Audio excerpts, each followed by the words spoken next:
बंदी छोड़ सतगुरु रामपाल जी महाराज जी की जय हो। परमेश्वर की सभी प्यारी आत्माओं को मुझ पवन दास का सत्साई। आज सभी पुण्यात्माओं का बहुत बहुत आभार और पूर्ण परमेश्वर सतगुरु रामपाल जी महाराज जी के आशीर्वाद से आप सभी पुण्यात्माएं हर बार 8:30 बजे लाइव आ रही हैं और अपने अन्य भगत भाई बहनों को भी जागरूक करने का पुरजोर से काम कर रही हैं। हम सभी सत्सेवक भाई बहनों पे पूर्ण परमेश्वर सतगुरु रामपाल जी महाराज जी की विशेष दया है, उनका विशेष आशीर्वाद है आप और हमारे साथ में।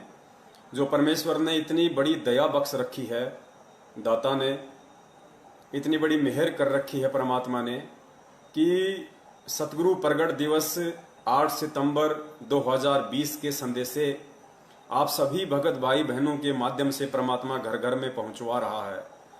और सतगुरुदेव जी की प्रत्येक आत्मा अपने अंतःकरण से ये सोचने पर विवश हो रही है, मजबूर हो रही है कि भाई हम जिन्हें परमात्मा कहते हैं फिर हम उनका जन्मदिन कैसे मना सकते हैं।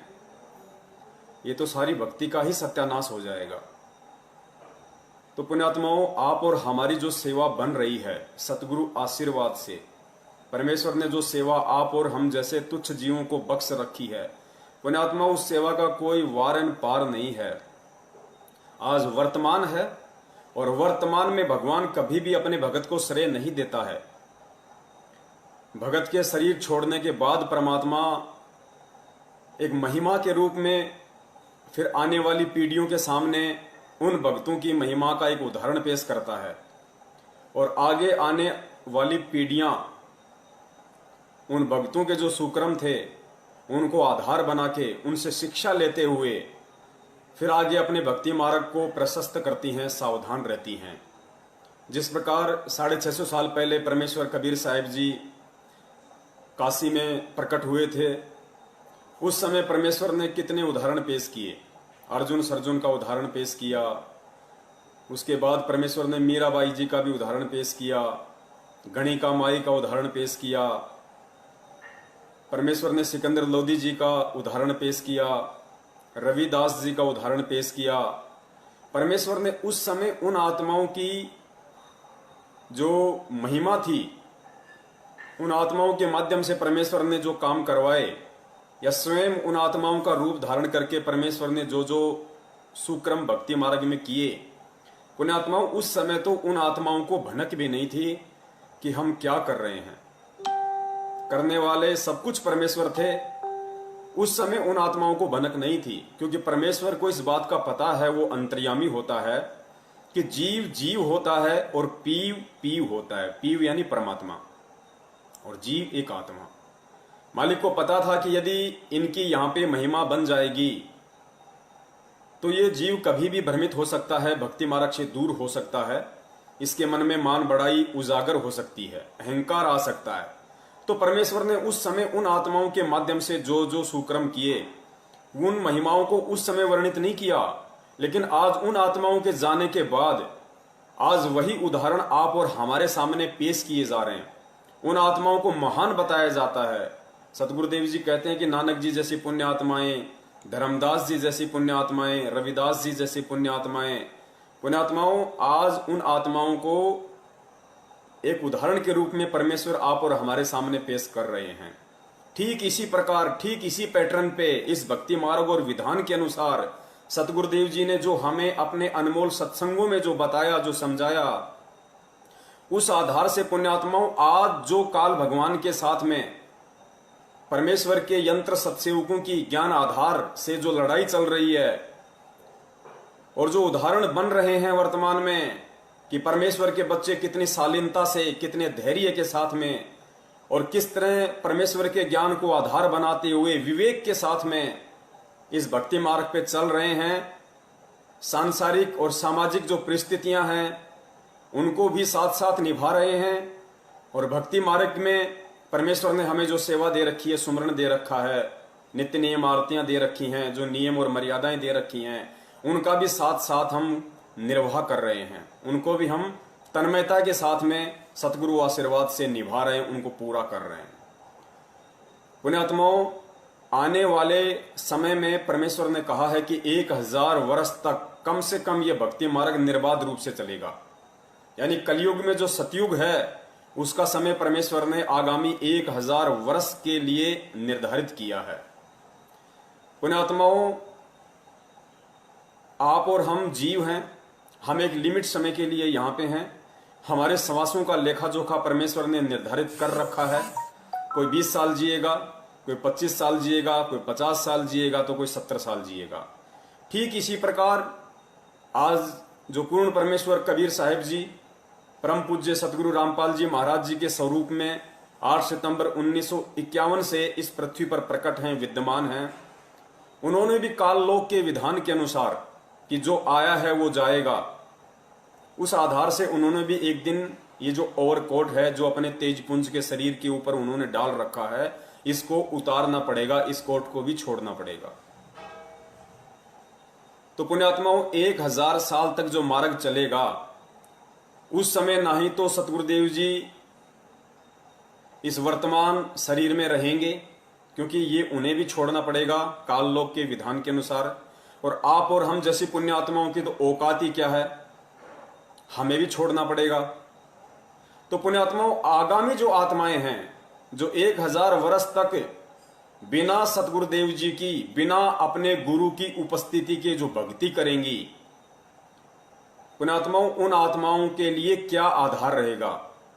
वो आत्माएं किस चीज को आधार बना के भक्ति करेंगी? कैसे वो दृढ़ होंगी इस भक्ति मार्ग पे?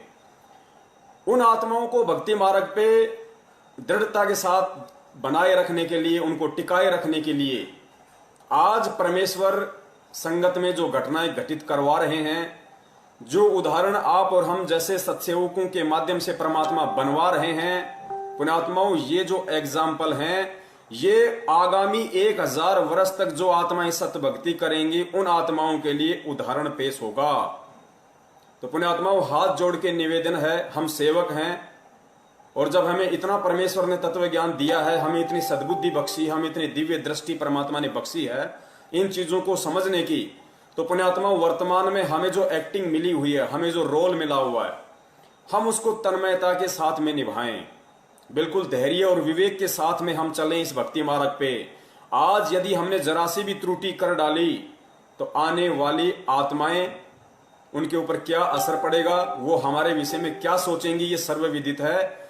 जिस प्रकार आज हम बात बात पर ये बोल देते हैं कि 650 साल पहले उन 64 लाख ने ज्ञान आधार नहीं बनाया, उन 64 लाख भक्तों ने कबीर साहिब को परमात्मा नहीं माना, उन्होंने परमात्मा को जन्म लिया हुआ मान लिया, उनको नीरू नीमा का बेटा मान लिया, जबकि हम ये विचार नहीं करते कि 650 साल पहले वो आत्माएं आप और हम स्वयं ही थी।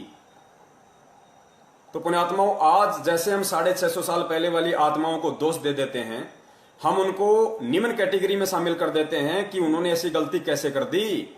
अरे परमात्मा ने 120 साल तक इतना ज्ञान समझाया, अरे उस परमात्मा ने तो लीला की थी, रविदास जी से हाथी किराए पे मंगवाया था, अपनी बेटी गणिका से कहा था कि बेटी तू कल सज धज के आना, बोलो जी पिताजी जैसी आपकी आज्ञा।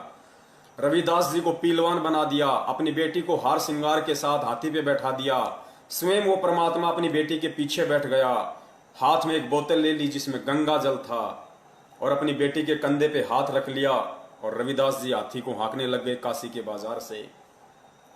आज हम कह रहे हैं कि उस समय कैसे बुद्धि नहीं आई, इतना ज्ञान लेने के बाद कैसे उन लोगों ने ये विचार नहीं किया कि वो परमेश्वर जिसने 120 साल तक इतना ज्ञान दिया, हमने कैसे ये सोच लिया कि वो परमात्मा शराब पिएगा, वो परमात्मा एक वैश्या के साथ में इस तरीके से व्यवहार करेगा।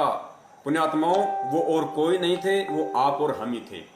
और जो बातें आज हम उन आत्माओं के लिए कर रहे हैं, उस समय जो आत्माएं थीं आप और हमारे में से, आज हम ये सतगुरुदेव जी के द्वारा तत्व ज्ञान लेने के बाद, इस स्तर का ज्ञान लेने के बाद 650 साल पहले वाली आत्माओं को हम कितनी घृणित दृष्टि से देख रहे हैं, हम उनको कितनी मंद बुद्धि और अज्ञानी आत्माओं की दृष्टि से देख रहे हैं। तो कहीं ऐसा ना हो पुण्यात्माओं कि इस पृथ्वी पे 8 सितंबर 1951 के दिन वो पूर्ण ब्रह्म परमेश्वर कबीर साहिब सतगुरु रामपाल जी महाराज जी के रूप में प्रकट है, और 27 वर्षों से सन 1994 से 18 नवंबर सन 2014 तक हमने उनसे जो अनमोल ज्ञान लिया 27 वर्षों तक, कहीं ऐसा ना हो कि वो ज्ञान लेने के बाद 8 सितंबर 2020 के दिन कुछ मनवस लोगों के कहने पे भेड़ चाल में चलते हुए हम उनका जन्मदिन मनाने की महाभूल कर बैठे। जन्मदिन मनाने का मतलब है हम उनको मानुष समझ बैठे, हम उनको जीव समझ बैठे कि संत रामपाल जी महाराज माता जी के गर्भ से बाहर आए हैं, जन्म लिया है। पुण्यात्माओं, ये महाभूल हमने भूल कर भी नहीं करनी है, वरना आज हमारा ये कर्म और आगामी जो आत्माएं होंगी उन आत्माओं के लिए वैसा ही हो जाएगा जैसा कि आज आप और हमारे लिए 650 साल पहले वाली आत्माओं के वो कर्म थे। उस समय उन्होंने परमात्मा को परमात्मा नहीं माना। कहीं ऐसा ना हो कि आज हम 8 सितंबर के दिन उस अविनाशी, उस अजन्मा, उस स्वयंभू परमात्मा सतगुरु रामपाल जी महाराज जी का जन्मदिन मनाकर और आगे आने वाली जो आत्माएं इस भक्ति मार्ग में हैं, कहीं हम उनके लिए मजाक ना बन जाएं। कहीं वो आत्माएं आपस में ये चर्चा ना करें कि उन मूर्खों को कैसे समझ में नहीं आया, 27 वर्षों तक क्या उन्होंने बाहर झोंका था, क्या उन्होंने परमेश्वर से ज्ञान नहीं लिया, क्या उन्होंने ज्ञान का अचार डाल दिया था, इस कान से सुन के इस कान से क्यों निकाल दिया, परमेश्वर ने कौन सी कमी छोड़ दी थी अपना अनमोल तत्व ज्ञान देने में, क्या उन मूर्खों को परमेश्वर ने लाभ नहीं दिए। अरे मालिक ने तो इतने लोगों को, मुर्दों को जीवित किया, जिनकी उम्र नहीं थी उनको उम्र दी भक्ति के लिए, लोगों के रोग ठीक किए, कैंसर ठीक किया, एड्स ठीक किया, लाइलाज बीमारियां ठीक की। फिर वो निकम्मे, वो मंदबुद्धि आत्माएं, पुण्यात्माओं, आप और हमारे लिए वो शब्द यूज होंगे यदि 8 सितंबर को हमने ये महागलती कर दी तो इस गलती से कौन कौन पुण्य आत्माएं बचना चाहती है और कौन कौन पुण्य आत्माएं नहीं बचना चाहती है, इसका निर्णय आपने केवल और केवल सतगुरुदेव जी के ज्ञान को ही आधार बनाकर करना पड़ेगा। इसके अलावा इस दुनिया में और ऐसा कोई थर्मामीटर नहीं है, ऐसा कोई भी पैमाना नहीं है जिससे आप ये माप सको, आप ये नाप सको कि संत रामपाल जी महाराज जी माता जी से जन्म लेकर आए थे या फिर 8 सितंबर 1951 के दिन वो प्रकट हुए थे। और पुण्यात्माओं, पूर्ण परमेश्वर सतगुरु रामपाल जी महाराज जी ने अब तो अपने सत्संगों के माध्यम से इतनी बड़ी दया कर रखी है कि कुछ भी समझना नामुमकिन नहीं है। पुण्यात्माओं, दुनिया धोखा खा सकती है क्योंकि दुनिया के पास में केवल ज्ञान है, तत्व ज्ञान नहीं है। और हम भक्तों को परमेश्वर ने वो अनमोल तत्व ज्ञान दिया है, वो टॉर्च दी है जिससे हम गहरे से गहरे अंधेरे में भी देख सकते हैं। उस तार्किक शक्ति से, इस तत्व ज्ञान आधारित दिव्य दृष्टि से परमेश्वर ने जो दूरदृष्टि हमें दी है, इस ज्ञान आधार से हमें जो आगे का दिखाई दे रहा है। दुनिया को नहीं पता, दुनिया तो मजाक मानती है, कोई नरक नहीं, कोई गधा नहीं बनता, कोई सुअर नहीं बनता। लेकिन आप और हम जिन्होंने परमेश्वर के ज्ञान को आधार बनाया है, आज वो डर रहे हैं, आज वो डरने लग गए कि यदि भक्ति नहीं करी, उल्टे कर्म किए तो परमेश्वर ने कितने उदाहरण पेश किए हैं, कितने उदाहरण पेश किए। जैन धर्म के प्रवर्तक ऋषभदेव के पुत्र महावीर जैन का इतिहास परमेश्वर ने हमें पढ़ाया कि महावीर जैन की आत्मा कितनी बार गधा बनी, कितनी बार बिल्ली बनी, कितनी बार धोबी बना, कितनी बार घोड़ा बना, पुण्यात्माओं कितनी बार कुत्ता बना, पता नहीं 20 करोड़ बार बिल्ली, 10 करोड़ बार हाथी, 60,000 बार नपुंसक के जीवन, कितने लाख वर्ष धोबी, कितने कितने कष्ट उन्होंने सहे। क्यों? क्योंकि परमेश्वर ने तत्व ज्ञान हमें दे दिया। तो अब हमें यकीन हो गया कि वास्तव में जो हमारे सतगुरुदेव जी ने अपने मुखार अरविंद से वर्णन कर दिया वो परम सत्य है, उसमें मीन में की कोई गुंजाइश नहीं है। और सत्संगों में तो परमेश्वर ने अपने परमेश्वर होने के इतने उदाहरण पेश कर दिए, ज्ञानी आत्मा को समझने में तनिक भी देर नहीं करनी चाहिए।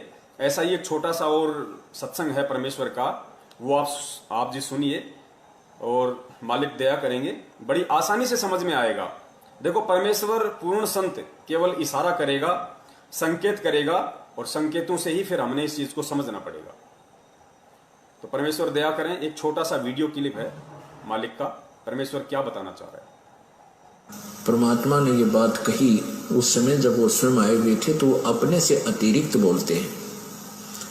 तो आज दास कह रहा है कि इस दास के अतिरिक्त पूरे विश्व में किसी के पास भी आध्यात्मिक यथार्थ मार्ग नहीं है, पूर्ण मोक्ष मार्ग नहीं है, शास्त्र अनुकूल साधना किसी के पास भी नहीं है। दोबारा सुनना पुण्यात्मा, या चाहे कड़वी लागे चाहे मीठी, बात सच्ची है। अभिमान नहीं, परमेश्वर अपने तत्व ज्ञान समझ अतिरिक्त ही बोलते हैं। सुनना, परमात्मा ने ये बात कही उस समय जब वो स्वयं आए हुए थे, तो अपने से अतिरिक्त बोलते हैं। अपने से अतिरिक्त। तो आज दास कह रहा है कि इस दास के अतिरिक्त पूरे विश्व में किसी के पास भी आध्यात्मिक यथार्थ मार्ग नहीं है।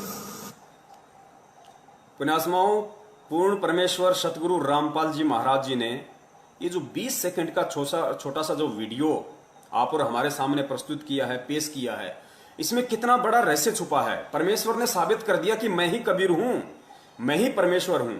इन्होंने क्या कहा कि परमेश्वर जब भी आते हैं वो अपने से अतिरिक्त ही बोलते हैं।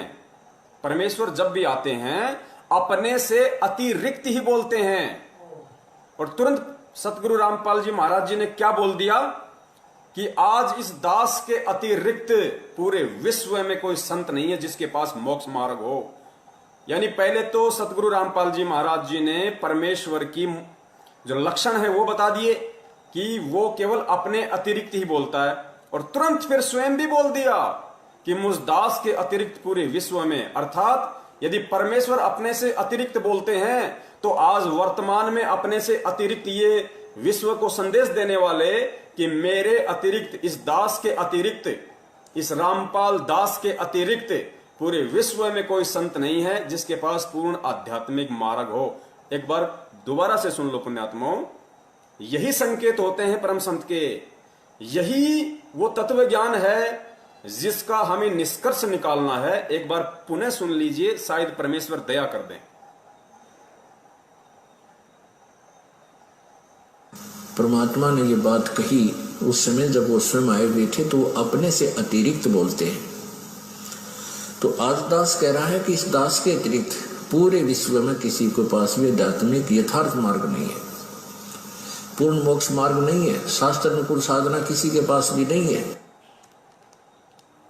पुण्यात्माओं, शब्द सैन सतगुरु की पेछाणी पाया अटल सुहाग रे, यही वो संकेत है, यही वो इशारे होते हैं पूर्ण संत के सत्संगों के बीच बीच में, जो हम आत्माओं ने उनके ज्ञान को आधार बना के पकड़ना पड़ता है, समझना पड़ता है। सद्बुद्धि भी परमेश्वर ही देता है, लेकिन परमेश्वर सद्बुद्धि देगा कब? जब हम उसको परमेश्वर मानेंगे। यदि हम उनको खाली रामपाल मानेंगे, कोई संत मानेंगे, एक साधारण सा गुरु मानेंगे, तो वो सद्बुद्धि, वो परमेश्वर बख्शिश नहीं करेगा जिसकी हमें अति आवश्यकता है। क्योंकि भक्ति मार्ग में गुरुदेव ने बताया कि बिना विश्वास के, यदि आपको भक्ति मार्ग में विश्वास नहीं है, क्योंकि भक्ति मार्ग का आधार क्या है? भक्ति मार्ग का आधार सर्वप्रथम शास्त्र होता है, और शास्त्र से जब यह साबित हो जाता है कि पूर्ण संत कौन है, और यदि आप उस पूर्ण संत की शरण में आ जाते हो, तो उसके बाद भक्ति मार्ग का आधार वो शास्त्र ना होकर वो परम संत हो जाता है। आपका गुरु ही आपका आधार हो जाता है। गुरुदेव कहते हैं ना, भाई कर ले गुरु वकील मुकदमा भारी है, भाई कर ले गुरु वकील मुकदमा भारी है। हम शरीर छोड़ते वक्त सोचें कि ये शास्त्र अपने कांख में दबा के ऊपर ले चलेंगे, हम पार हो जाएंगे, नहीं, हमें सतगुरु की ही आवश्यकता पड़ेगी। इसलिए इस भक्ति मार्ग में जब तक हमें विश्वास नहीं होगा, क्या विश्वास नहीं होगा कि मैं जिनकी भक्ति कर रहा हूं और मैं जिनकी शरण में हूं वो कोई परम शक्ति है या नहीं है।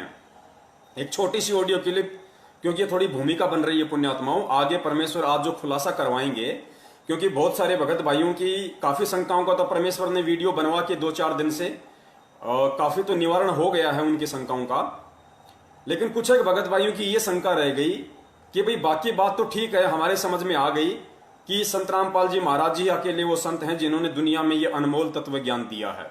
शास्त्रों को खोल खोल कर खुले में टीवी चैनलों पे यदि किसी ने दिखाया है तो केवल हमारे पूज्य गुरुदेव सतगुरु रामपाल जी महाराज जी हैं।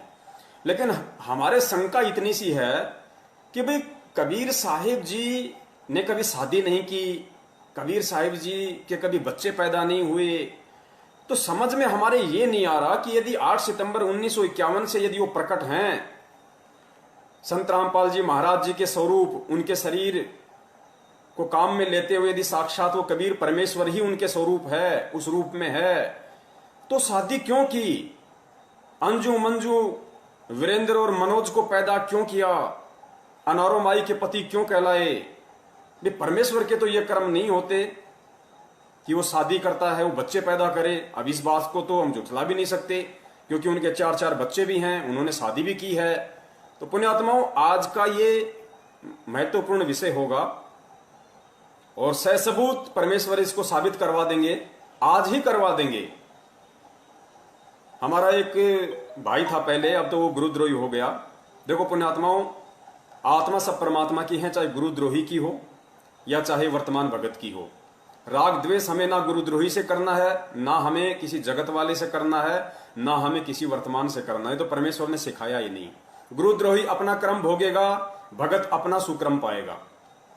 ठीक है, हमें जो मर्यादा जो परमात्मा ने बताई है, गुरुद्रोही से जो बचने के तरीके परमेश्वर ने बताए हैं, हमें उनको अवश्य फॉलो करना है। बाकी राग द्वेष हमें किसी से नहीं करना।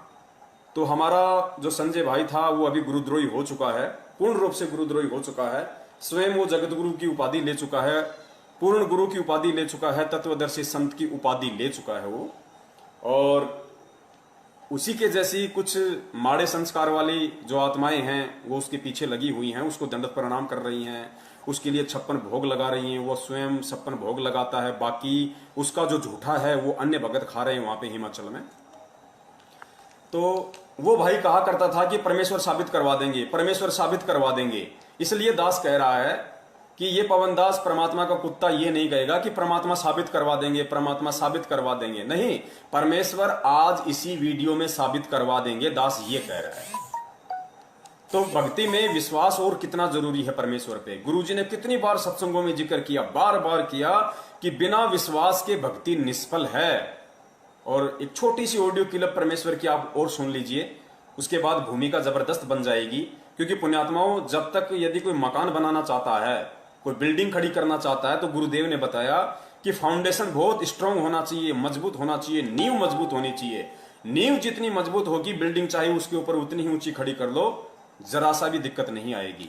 तो हमें थोड़ी भूमिका बनानी पड़ेगी पहले, उसके बाद फिर हम आज जो खुलासे होंगे जो परमेश्वर की दया से, उसके बाद हमें पक्का यकीन हो जाएगा कि वास्तव में यही लीला है परमेश्वर की।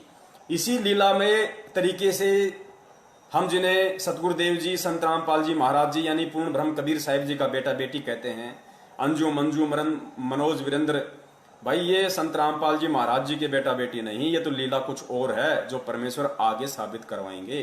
तो ये छोटी सी ऑडियो क्लिप हम और सुने परमेश्वर के मुख कमल से कि भक्ति मार्ग में विश्वास की क्या महत्वता है। अब उधर से परमात्मा उसी दिन रात्रि में सत्संग कर रहे थे 7-8 बजे से, और सर्दियों का मौसम था। अब कुछ भक्त सामने आसपास बैठे थे। एकदम परमात्मा ने क्या किया, ऐसे मुंह पर करनो हाथ फेर कर ऐसे झटका दिया। आसपास के बैठे भक्तां के छिट्टे, पास के बैठे भक्तां के छिट्टे लगे। उन्होंने सोचा भी पसीने कैसे आगे सर्दी में, गुरुजी आपके पसीने आगे? तो प्रभु बोले ना भाई, पसीने को नहीं आए। और क्या था, ये पानी कहाँ से आ गया? कि मेरे भगत का जहाज डूबा था, दामोदर सेठ नहीं था, भी नाम लेकर गया था। कहाँ जी? हाँ जी, उसका जहाज डूबा था भाई। अब वो उसने बचा कर आया हूँ। अब वो भगत सोच रहे थे, अब भाई अब क्योंकि हम भक्ति अवश्य करते हैं लेकिन विश्वास दृढ़ नहीं होता।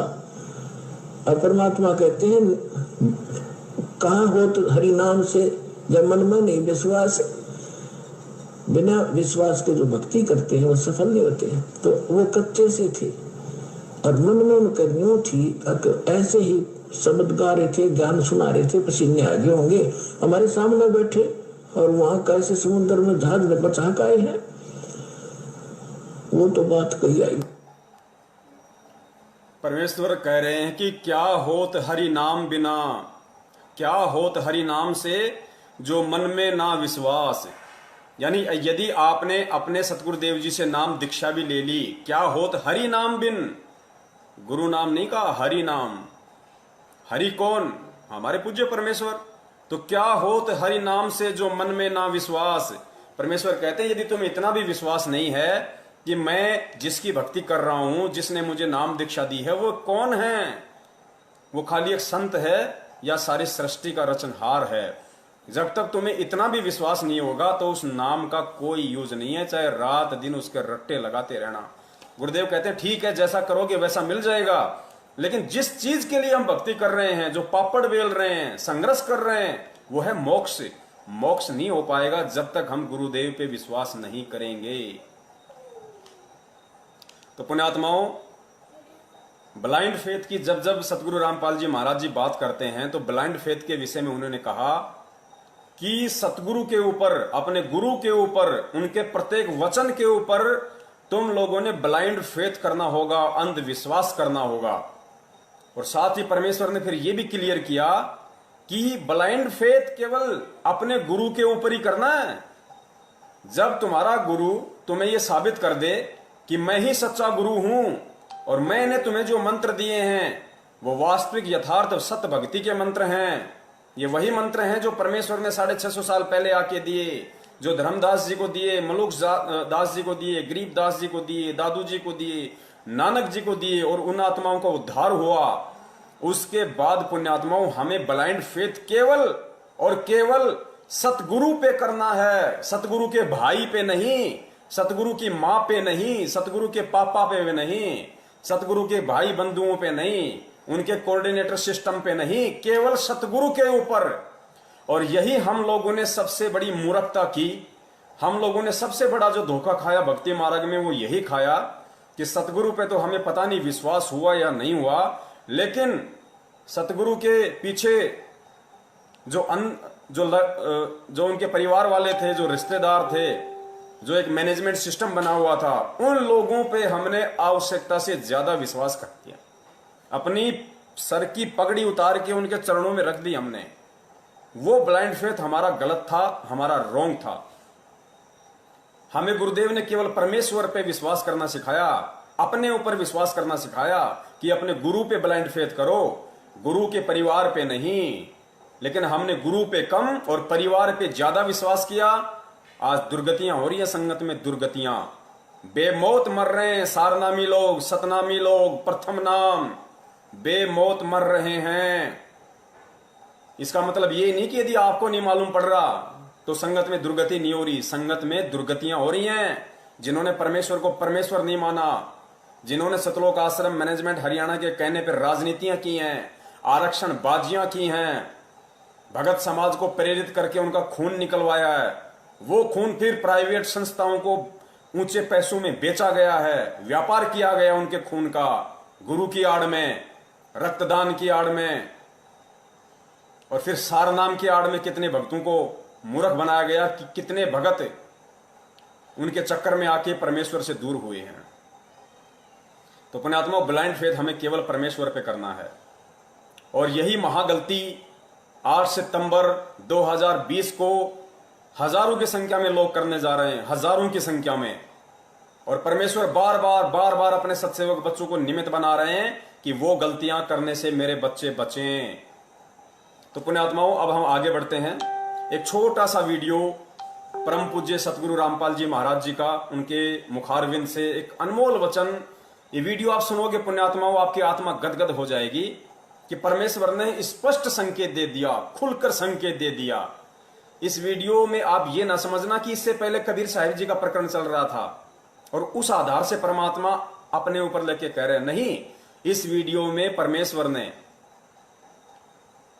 अपने आप को जनाते हुए कि मैं ही कबीर हूं, मैं ही परमात्मा हूं, स्पष्ट रूप से वो नहीं बोल पा रहे अपने विधान के अनुसार, काल भगवान को दिए गए वचन के अनुसार, लेकिन पुण्यात्माओं उन्होंने स्पष्ट बोलने में कोई कमी भी नहीं छोड़ी इस छोटे से वीडियो में, 1.5 मिनट के वीडियो में। और परमेश्वर की जो आत्माएं होंगी वो तुरंत पकड़ जाएंगी इस बात को कि सतगुरु रामपाल जी महाराज जी के रूप में हमारे सामने कौन प्रकट है, कौन उपस्थित है। और 8 सितंबर को हम उनका जन्मदिन मनाकर कितनी बड़ी महाभूल अपने जीवन की करने जा रहे हैं। सुनिए परमेश्वर के मुखारविंद से, एक एक शब्द को ध्यान से सुनना पुण्यात्माओं, एक एक शब्द को। ये काल का लोक है। और यहाँ क्या हाल है प्राणी का, एक रोटी के लिए सारा जीवन भटका मर जाता है और पूरा नहीं पटता इसका। और उसके साथ साथ फिर 36 टेंशन और ला रखी इसने। तो ये इतना दुखी क्यों कर रहा है आपको? ये इसलिए कर रहा है कि तुम मेरे बच्चे हो। और इसने वहां गलती करी थी और साथ करी थी तुमने। अब आप मुझे बुरे नहीं लगते? जैसे सेब विक्रेता एक सेब बेचनिया सेब रखा टोकरी में और उसमें 1 2 4 सेब अगर खराब हो जाती है तो उसका कितना दिल दुख है, कितनी कीमती है। लेकिन उन सेबों को, उन ठीक से खराब सेबों को स्वस्थ सेबों में नहीं रख सकता। उसकी मजबूरी है कि वह भी खराब हो जाएंगी। तो तुम खराब सेब होगी थी और तुमको वहां से निकालना मेरी मजबूरी थी ना, तुम और भी बिगाड़ो। इसलिए तुम्हें फेंकना पड़ा कुर्डियों पे, या कुर्डी है या सड़ रहे हो। और अब भी मुझे, अब वो एक उदाहरण है, लेकिन आत्मा और सेब में इतना अंतर है कि तुम्हारे अंदर मलिनता आ गई थी, अब यहाँ भट्ट में तुम जल रहे हो। अब तुम्हें ज्ञान देकर और सच्चाई बताकर मैं फिर आपको वापस ले जाना चाहता हूँ और ऐसा मंत्र दूंगा तुम फिर से उसी स्थिति में आ जाओगे, ऐसे भक्ति युक्त हो जाओगे। पुण्यात्माओं, परम पूज्य परमेश्वर सतगुरु रामपाल जी महाराज जी ने इस छोटे से वीडियो में 3 पॉइंट बोल के सीधे सीधे अपने ऊपर लेकर ये स्पष्ट कर दिया, ये साबित कर दिया कि मैं ही कबीर हूं। शुरुआत में परमेश्वर ने कहा कि तुम मेरे बच्चे हो, जबकि परमेश्वर तो एक आम भगत की भूमिका भी कर रहे हैं, संत की भूमिका भी कर रहे हैं। कई बार सत्संगों में परमेश्वर कहते हैं कि हम सब काल के लोक में आ गए, हम सब इसके ऊपर आसक्त हो गए, हम सब भ्रमित हो गए। और आज स्पष्ट कर रहे हैं कि तुम मेरे बच्चे हो, अपने तरफ इशारा करके। फिर कहते हैं, फिर दूसरा परमेश्वर ने बताया कि सतलोक से तुम्हें निकालना मेरी मजबूरी हो गई। ये नहीं कह रहे कि कबीर जी की मजबूरी हो गई, स्पष्ट बोल गए परमेश्वर कि तुम्हें काल वहां सतलोक से निकालना, तुम्हारे अंदर मलिनता आ गई थी तो तुम्हें निकालना मेरी मजबूरी हो गई। और तीसरी बार कह रहे हैं कि मैं तुम्हें अब वापस लेने के लिए आया हूं। बच्चों, मैं तुम्हें वापस लेने के लिए आया हूं। पुण्यात्माओं, और संकेत होते क्या हैं? संकेत यही तो होते हैं। अब इससे ज्यादा गूढ़ संकेत परमेश्वर देंगे तो हम समझ ही नहीं पाएंगे, क्योंकि हमारी बुद्धि वहां तक काम ही नहीं करेगी। पुण्यात्माओं, हम जीव हैं, जीव, चाहे यहां कोई राष्ट्रपति हो, चाहे प्रधानमंत्री हो, और जीव की सोच, जीव की मेमोरी केवल कुछ MB की है, 1 या 2 MB बड़ी मुश्किल से। यहां का जो बड़े सा बड़ा, जो हम विद्वान समझते हैं, जिसको वैज्ञानिक समझते हैं, साइंटिस्ट समझते हैं, जिसने बड़े से बड़े आविष्कार किए हैं, उसकी बुद्धि केवल कुछ MB की है। और परमेश्वर का ज्ञान है करोड़ों GB का, करोड़ों GB का। तो सोचो वो कैसे समा सकता है हमारे अंदर? नहीं। इसलिए परमेश्वर उसी तरीके से संकेत करते हैं, उसी तरीके से इशारा करेंगे जो हम समझ सकें, जो हम समझ सकें। और हमारे लिए उतना ही पर्याप्त है कि वो संकेत समझ के हम निकल ले यहां से। तो विषय हमारा सतगुरु प्रकट दिवस को लेकर है, और 2 दिन तक और परमेश्वर दास को लाइव लेके आएंगे छोटे छोटे मुद्दों पे, ताकि परमेश्वर की आत्माओं तक संदेशा ज्यादा से ज्यादा जाए।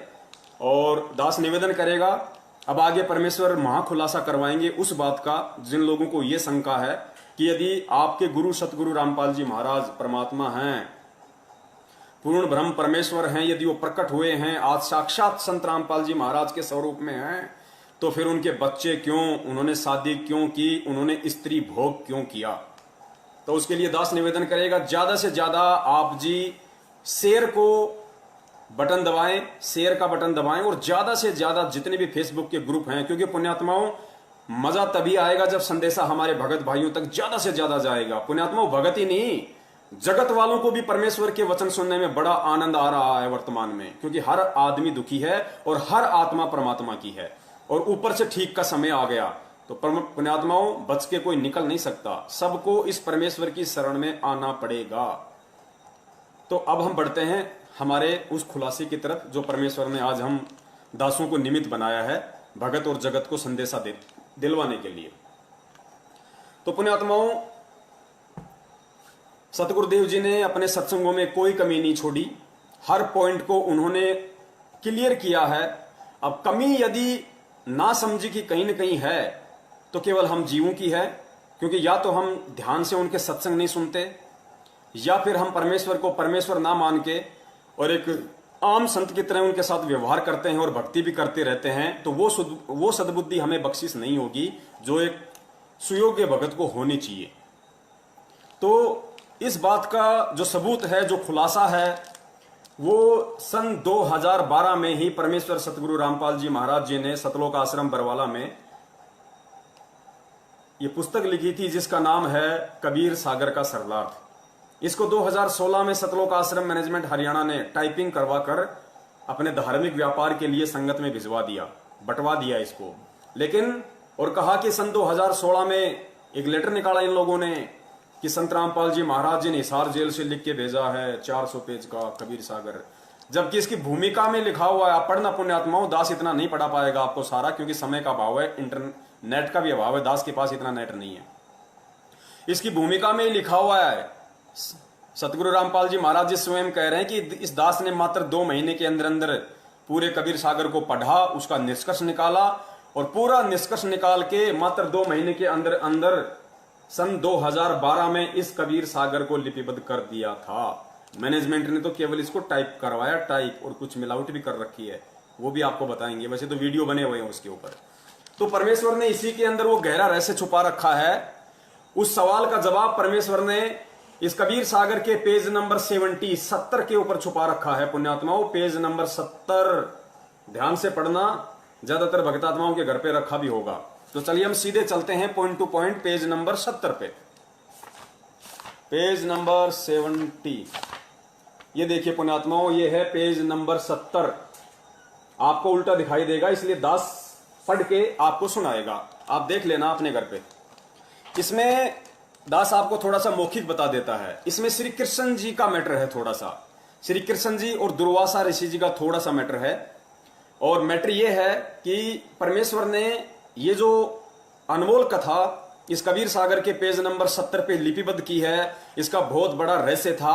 और पुण्यात्मा, जब तक ठीक का समय नहीं आएगा, जब तक किसी भी चीज को बताने का, किसी भी चीज को वायरल करने का ठीक का समय नहीं आएगा, तब तक ना ही तो उस चीज को परमेश्वर बताता है और ना ही उस चीज को बताने के लिए और उस चीज को समझने के लिए अपने किसी भगत को सद्बुद्धि देता है। जब ठीक का समय आएगा तो परमात्मा भैसाराम से भी वेद मंत्र बुलवा देगा, वो इतना समर्थ है। तो दास की और मेरे जितने भी सत्सेवक भाई बहन हैं, उनकी कोई औकात नहीं है कि हम आप लोगों को इस वक्त ये संदेश दे सकें। हमारी स्थिति तो उस गधे के जैसी है जिसके विषय में कहा जाता है कि अल्लाह मेहरबान तो गधा पहलवान।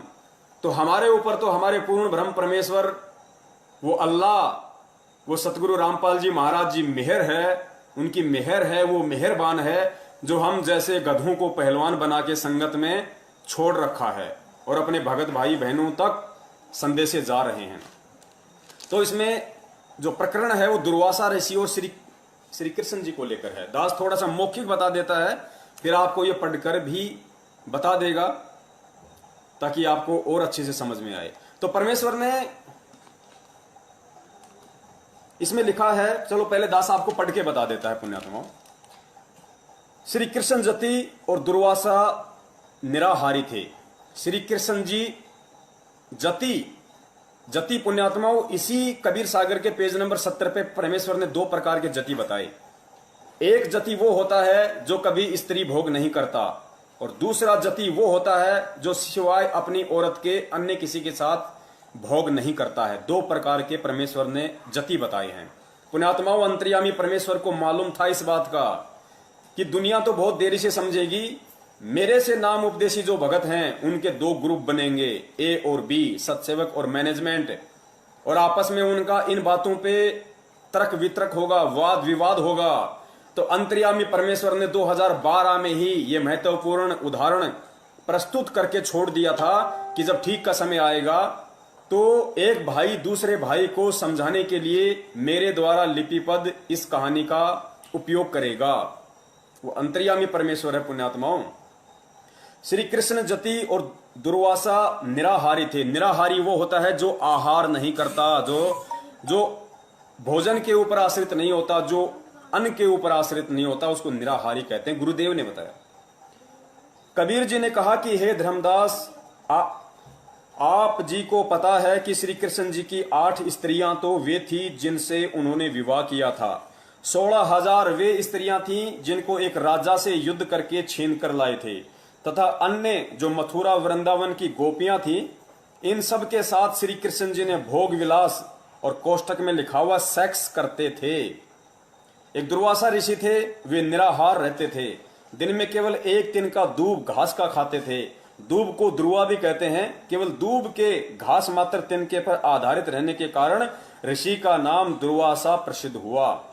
एक समय कुछ गोपियों को दुर्वासा ऋषि के दर्शन करने की इच्छा हुई, परंतु दुर्वासा ऋषि का आश्रम यमुना नदी के उस पार था। गोपियों ने श्री कृष्ण जी से दुर्वासा ऋषि के दर्शन करने तथा उनको भोजन करवाकर साधु भोज का पुण्य लेने की इच्छा व्यक्त की। श्री कृष्ण जी ने कहा कि बहुत अच्छा उद्देश्य है, जाओ। गोपियों ने समस्या बताई कि भगवान, यमुना नदी में अथाह जल बह रहा है, कैसे पार करेंगी। श्री कृष्ण जी ने कहा कि तुम जमुना नदी के किनारे खड़ी होकर यह शब्द कहना कि हे जमुना, पुण्यात्माओं ध्यान से सुनना, ये बहुत बड़ा प्रकरण है, बहुत बड़ा, परमेश्वर को परमेश्वर साबित करेगा ये प्रकरण, कि परमेश्वर के ना बच्चे हैं जिन्हें आप अंजू, मंजू, मनोज, वीरेंद्र, इन चारों को जिन्हें आप सतगुरु रामपाल जी महाराज जी का बेटा बेटी समझ रहे हैं, ये उनके बेटा बेटी नहीं है। ये किस आत्मा के बेटा बेटी हैं और किस विधि से, किस लीलामय तरीके से ये परमेश्वर से उत्पन्न हुए हैं, सर्जन हुए हैं, ये साबित होगा आज।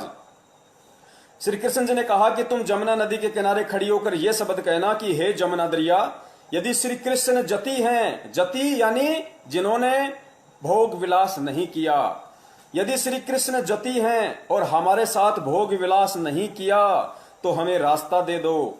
जब वापस आओ तो जमुना के किनारे कहना कि हे जमुना दरिया, यदि दुर्वासा ऋषि पवन आहारी हैं तो हमें रास्ता दे दो।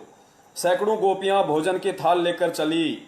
यमुना नदी के किनारे जब ये शब्द बोले कि यदि श्री कृष्ण गोपाल जति हैं और हमारे साथ भोग विलास यानी सेक्स नहीं किया है, फिर यहां परमेश्वर ने कोष्टक में जति क्या होता है उसका एग्जाम्पल दे रखा है।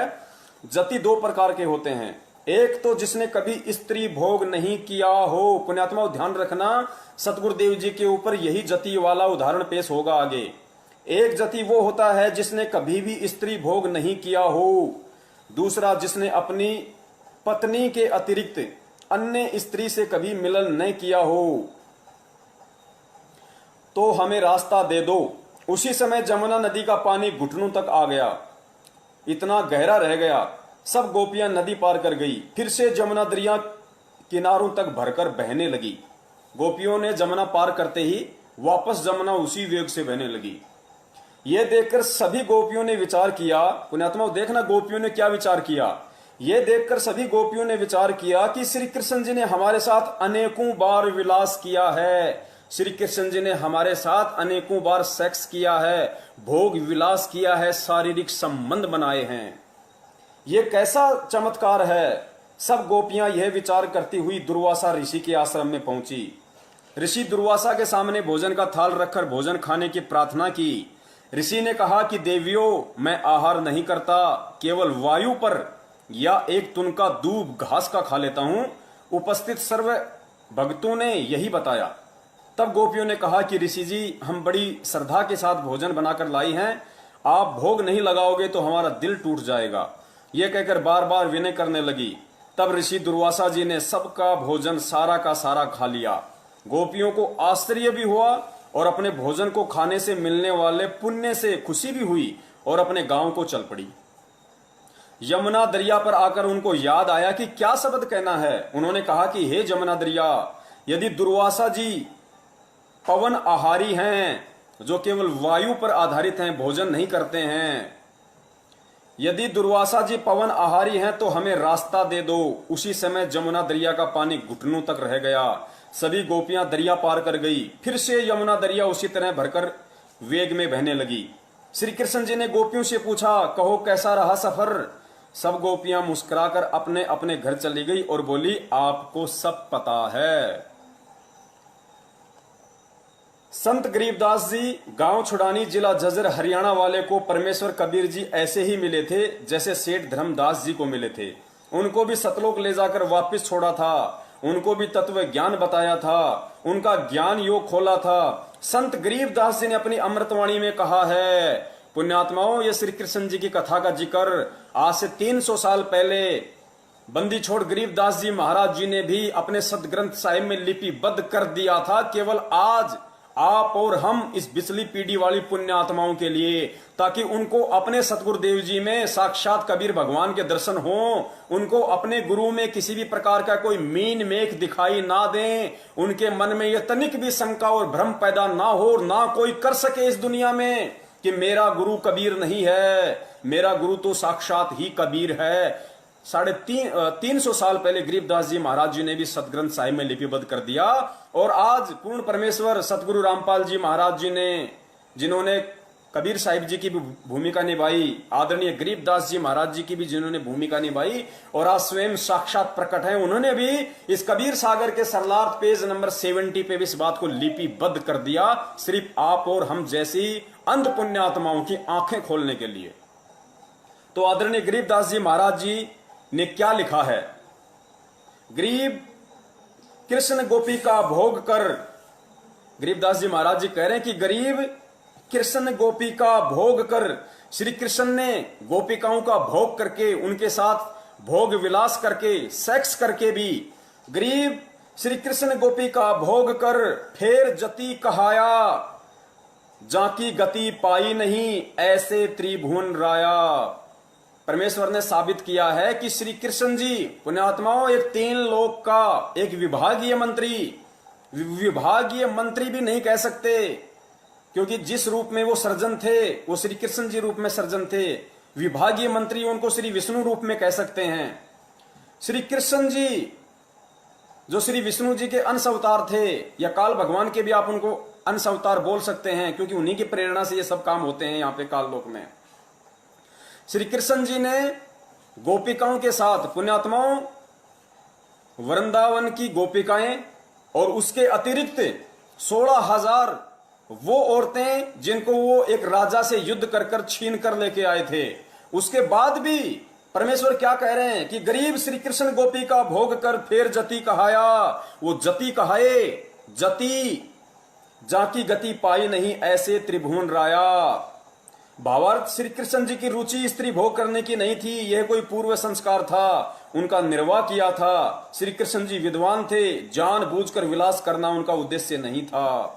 फिर आगे दुर्वासा ऋषि के विषय में लिखा परमेश्वर ने, ऋषि दुर्वासा तप करे, दुर्वा करे आहार, प्रेम भोज गोपियन का खाया तनिक लनाई वार। दुर्वासा पवन आहारी थे, सब भोजन खाया, श्रद्धालु की श्रद्धा पूर्ण कीनी, ताते भोग लगाया। पुण्यात्माओं, इस कथा से केवल हमें इतना ही सारांश लेना था। इस कथा से परमेश्वर ने यह साबित किया है कि श्री कृष्ण जी जो एक छोटी सी पावर थी, पुण्यात्माओं, परमेश्वर के तो पैर के नाखून के 1,00,000वें हिस्से के बराबर भी श्री कृष्ण जी नहीं है, और ना ही दुर्वासा ऋषि जी थे, क्योंकि ये सब भी उसी परमेश्वर से प्राप्त पावर से अपने सारे काम करते हैं।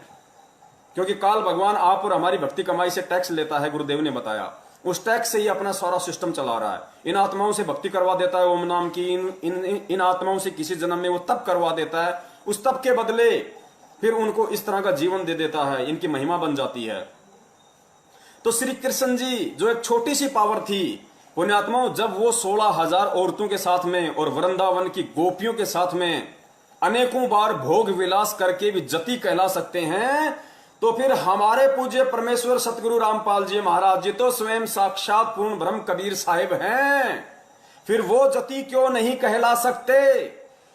पुण्यात्माओं, श्री कृष्ण जी ने 16,000 औरतों के साथ भोग विलास किया था, गोपियों के साथ भोग विलास किया था, और उनके भोग विलास करने से उनके पुत्र भी उत्पन्न हुए, बेटे बेटियां भी उत्पन्न हुई। उन गोपियों को, उन 16,000 रानियों को पुत्र पुत्रों की भी प्राप्ति हुई। तो ये विचारणीय विषय है कि उन गोपियों की जो संतान थी, उनका बाप कौन कहलाया, उनका पिता कौन कहलाया, बिना भोग बिना सेक्स के वो बच्चे कैसे उत्पन्न हुए। उसके बाद भी आदरणीय गरीबदास जी महाराज जी ने उनको जति की संज्ञा दी है, सिर्फ और सिर्फ इसलिए कि इस कलयुग की बिचली पीढ़ी में जब भगत समाज के सामने ये सवाल खड़ा होगा, ये प्रश्न खड़ा होगा कि संत रामपाल जी महाराज जी ने तो शादी की है, स्त्री भोग किया है, उनके तो बच्चे हुए हैं, फिर वो परमात्मा कैसे हैं, तो उसका जवाब ये श्री कृष्ण जी की कथा है। जब उस पूर्ण परमेश्वर कबीर साहिब का एक अदना सा बच्चा श्री कृष्ण और 16,000 औरतों के साथ में भोग विलास करके जति कहला सकता है, तो पूर्ण परमेश्वर के पास में तो अनेकों तरीके हैं, अनेकों तरीके। पुण्यात्माओं, पूर्ण परमेश्वर कबीर साहिब अनंत कलाओं के भगवान हैं, अनंत कलाओं के भगवान। उन्हें भोग करने की क्या आवश्यकता पुण्यात्माओं। लेकिन लीलावश वो कुछ भी कर लेते हैं, असंभव परमेश्वर के लिए कुछ भी नहीं है। पुण्यात्माओं, परमेश्वर तो परमेश्वर होता है, उनके तो ना कोई लिंग होता है, ना कोई योनि होती है। लेकिन 650 साल पहले जब परमेश्वर आए, शिशु रूप में प्रकट हुए, तो उनको भी पुरुष इंद्री थी। क्योंकि मुसलमान भाई जब उनकी खतनी करने के लिए गए, तो परमेश्वर ने एक की जगह 5-5 इंद्री दिखाई उनको, 5-5। तो भगवान के तो इंद्री होती ही नहीं, इंद्री तो जीव के होती है। फिर कबीर साहिब जी की इंद्री क्यों थी? तो पुण्यात्मा, इसी लीला को हमें समझना है। हमें इसी उदाहरणों से, इन्हीं बातों से हमें सतगुरु रामपाल जी महाराज जी के ऊपर उन सब एग्जाम्पलों को केंद्रित करना है। गुरुदेव ने क्या कहा था कल, परमेश्वर ने जो वीडियो बनवाया था कि वो जो 9 पेज का जो लेटर आया था हिसार जेल से, भगत ए और भगत बी वाला, उसमें परमेश्वर ने यही तो बताया कि पुण्यात्माओं, सारी लीलाएं 650 साल पहले वाली चल रही हैं। तो पुण्यात्माओं, किसने भोग किया? जैसे सुदर्शन जी थे, सुदर्शन जी को तो मालूम भी नहीं कि पांडु की यज्ञ कौन सफल कर रहा है, और परमेश्वर उनका रूप बना के उनकी यज्ञ सफल करके आ गए। तो परमेश्वर है पुण्यात्माओं, उन्हें भोग करने की आवश्यकता नहीं है, ना वो कभी भोग करते हैं, ना उनके गुणों में और लक्षणों में है। इंद्रो माई का किस आत्मा के साथ में पूर्व जन्म का संस्कार था, उस संस्कार का निर्वाह परमेश्वर ने लीलामय तरीके से। पुण्यात्माओं, हमें शरीर वरीर दिखाई नहीं देते, हमें इंद्रो माई को अवश्य लगा, क्योंकि जीव को महसूस नहीं होगा ये सब। जिस प्रकार उन गोपियों को महसूस नहीं हो रहा था, जिस प्रकार उन गोपियों को पता नहीं पड़ा, उन गोपियों को महसूस नहीं हुआ, उन्होंने कभी भी ये मन में नहीं लाए कि श्री कृष्ण के अलावा हमारे साथ किसने भोग किया होगा क्या। वो तो आश्चर्य में पड़ गई कि श्री कृष्ण ने तो अनेकों बार हमारे साथ भोग विलास किया है, ये कैसा अचरज हो गया। इसी प्रकार अनारो माई को इस बात का तनिक भी आभास नहीं हो सकता, उनको तनिक भी एहसास नहीं हो सकता, जिस प्रकार उन गोपियों को नहीं हुआ।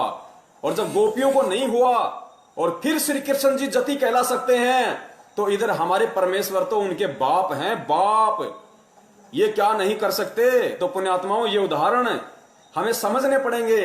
परमेश्वर के ये अनमोल वचन, ये सत्संग गुरुदेव ने क्या बताया।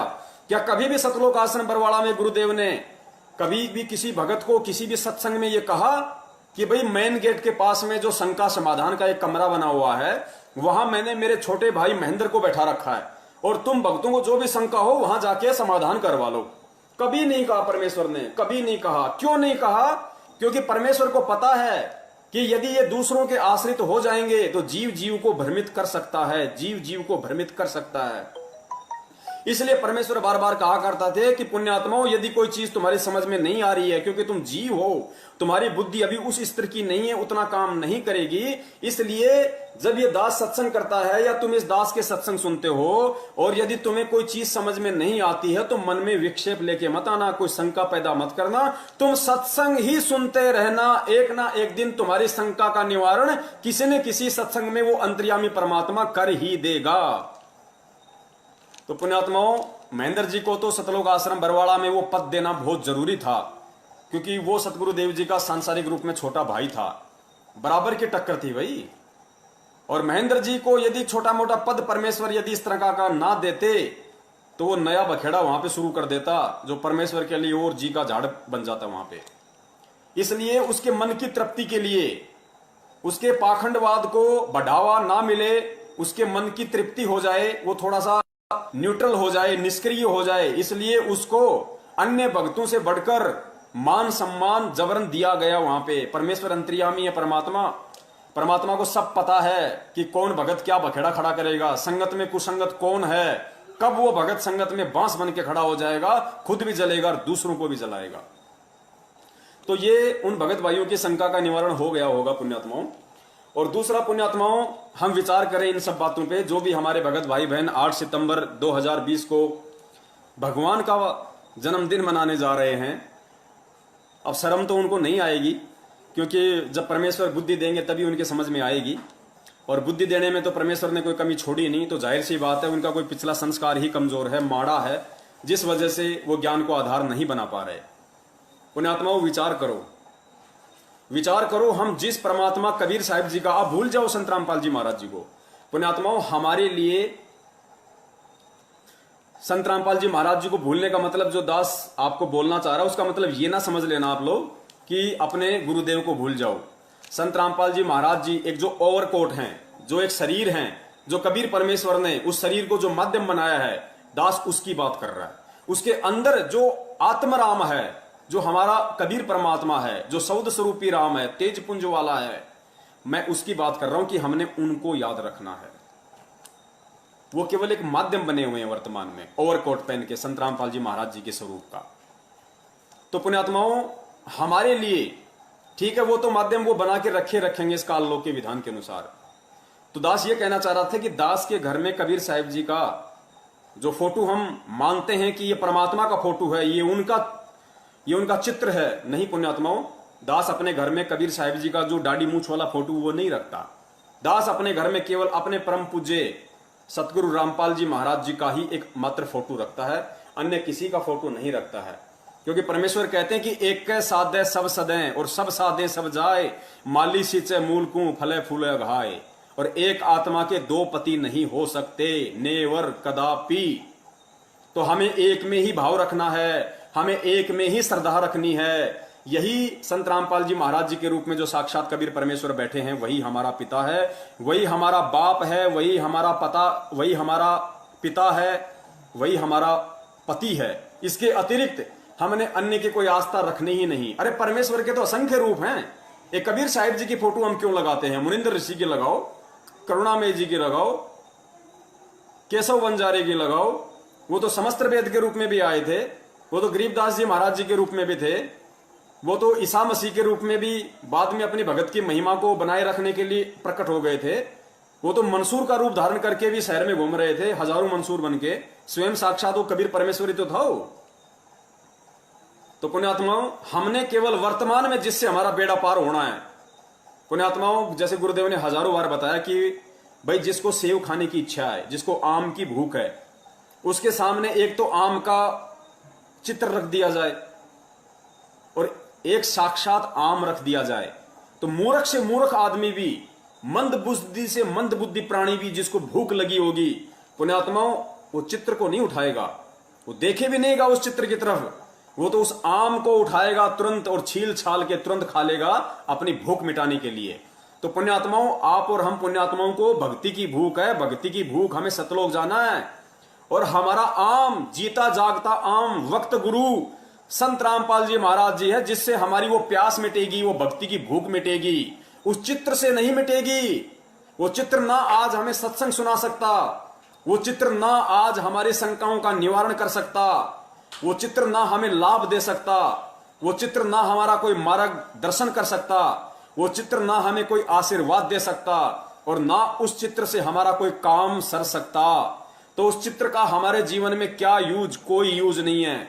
उस चित्र का यूज केवल संत रामपाल जी महाराज जी के लिए था, कबीर को भगवान साबित करने के लिए, आप और हमारे से, जगत वालों से देवी देवताओं की भक्ति छुड़वाने के लिए, हटवाने के लिए। उनकी मजबूरी थी, उनको वो चित्र आधार बनाना था कि परमात्मा कबीर जी हैं जो 650 साल पहले आए थे। उसके अलावा उस चित्र का आप और हमारे जीवन में वर्तमान में कोई महत्व नहीं, कोई औचित्य नहीं है। यदि हमारे जीवन में कोई महत्व है तो केवल कबीर साहिब जी की वास्तविक फोटो, जो आज संत रामपाल जी महाराज जी के रूप में वो हैं, उनसे हमारे पाप कटेंगे। परमेश्वर ने कभी नहीं कहा कि भाई कबीर जी के फोटो के दर्शन करने से हमारे पाप कर्म कट जाएंगे। नहीं, परमेश्वर क्या कहते हैं? कबीरा दर्शन साधु का, मुख पर बसे सुहाग, दर्श उन्हीं को होते हैं जिनके पूर्ण भाग। और कबीरा दर्शन साधु का, परमात्मा आवे याद, लेखे में वो है गड़ी, बाकी के दिल बर्बाद। साधु दर्शन, साधु की याद, तो साधु बनके आज कौन आया है? कबीरा दर्शन साधु का, तो हमारे लिए साधु कौन है? साधु रूप में कौन आया है? साहिब से सतगुरु भय, सतगुरु से भय साध। वो परमेश्वर ही तो खुद साहिब है। साहिब से वो सतगुरु की भूमिका करता है, और सतगुरु से बनता है फिर साध। और फिर कहते हैं कबीरा दर्शन साधु का, परमात्मा आवे याद, लेखे में वही घड़ी बाकी के दिन बर्बाद। तो हमारे लिए तो जो साधु रूप में सतगुरु रामपाल जी महाराज जी वर्तमान में प्रकट हैं, 8 सितंबर 1951 के दिन भारतवर्ष की इस पवित्र भूमि पे हम सब आत्माओं के आत्म कल्याण के लिए, उद्धार के लिए, चाहे उनकी फोटो हो चाहे वो साक्षात हो, वो आज हमारे लिए महत्व रखती हैं। उनकी फोटो देखने से भी हमारे उतने ही हमारे मन की भाग जागृत होंगे, हमारे पुण्य बनेंगे, जितना कि हम उनको साक्षात देखें। क्योंकि फोटो देखेंगे तो भी हमें संत रामपाल जी की ही याद आएगी, हमें उनके वो आशीर्वाद देते हुए हाथ याद आएंगे, उनका वो मुस्कुराता हुआ चेहरा याद आएगा, नाम दीक्षा देते समय उनकी वो परछाई हमारे समक्ष आएगी। तो पुण्यात्माओं, हमें साधु रूप में कबीर साहिब जी जो प्रकट हैं वर्तमान में संत रामपाल जी महाराज जी के रूप में, चाहे वो साक्षात हो चाहे उनकी फोटो हो, वही हमारे लिए पूजनीय है, वही हमारे लिए आदरणीय है, वही हमारे लिए सम्माननीय है।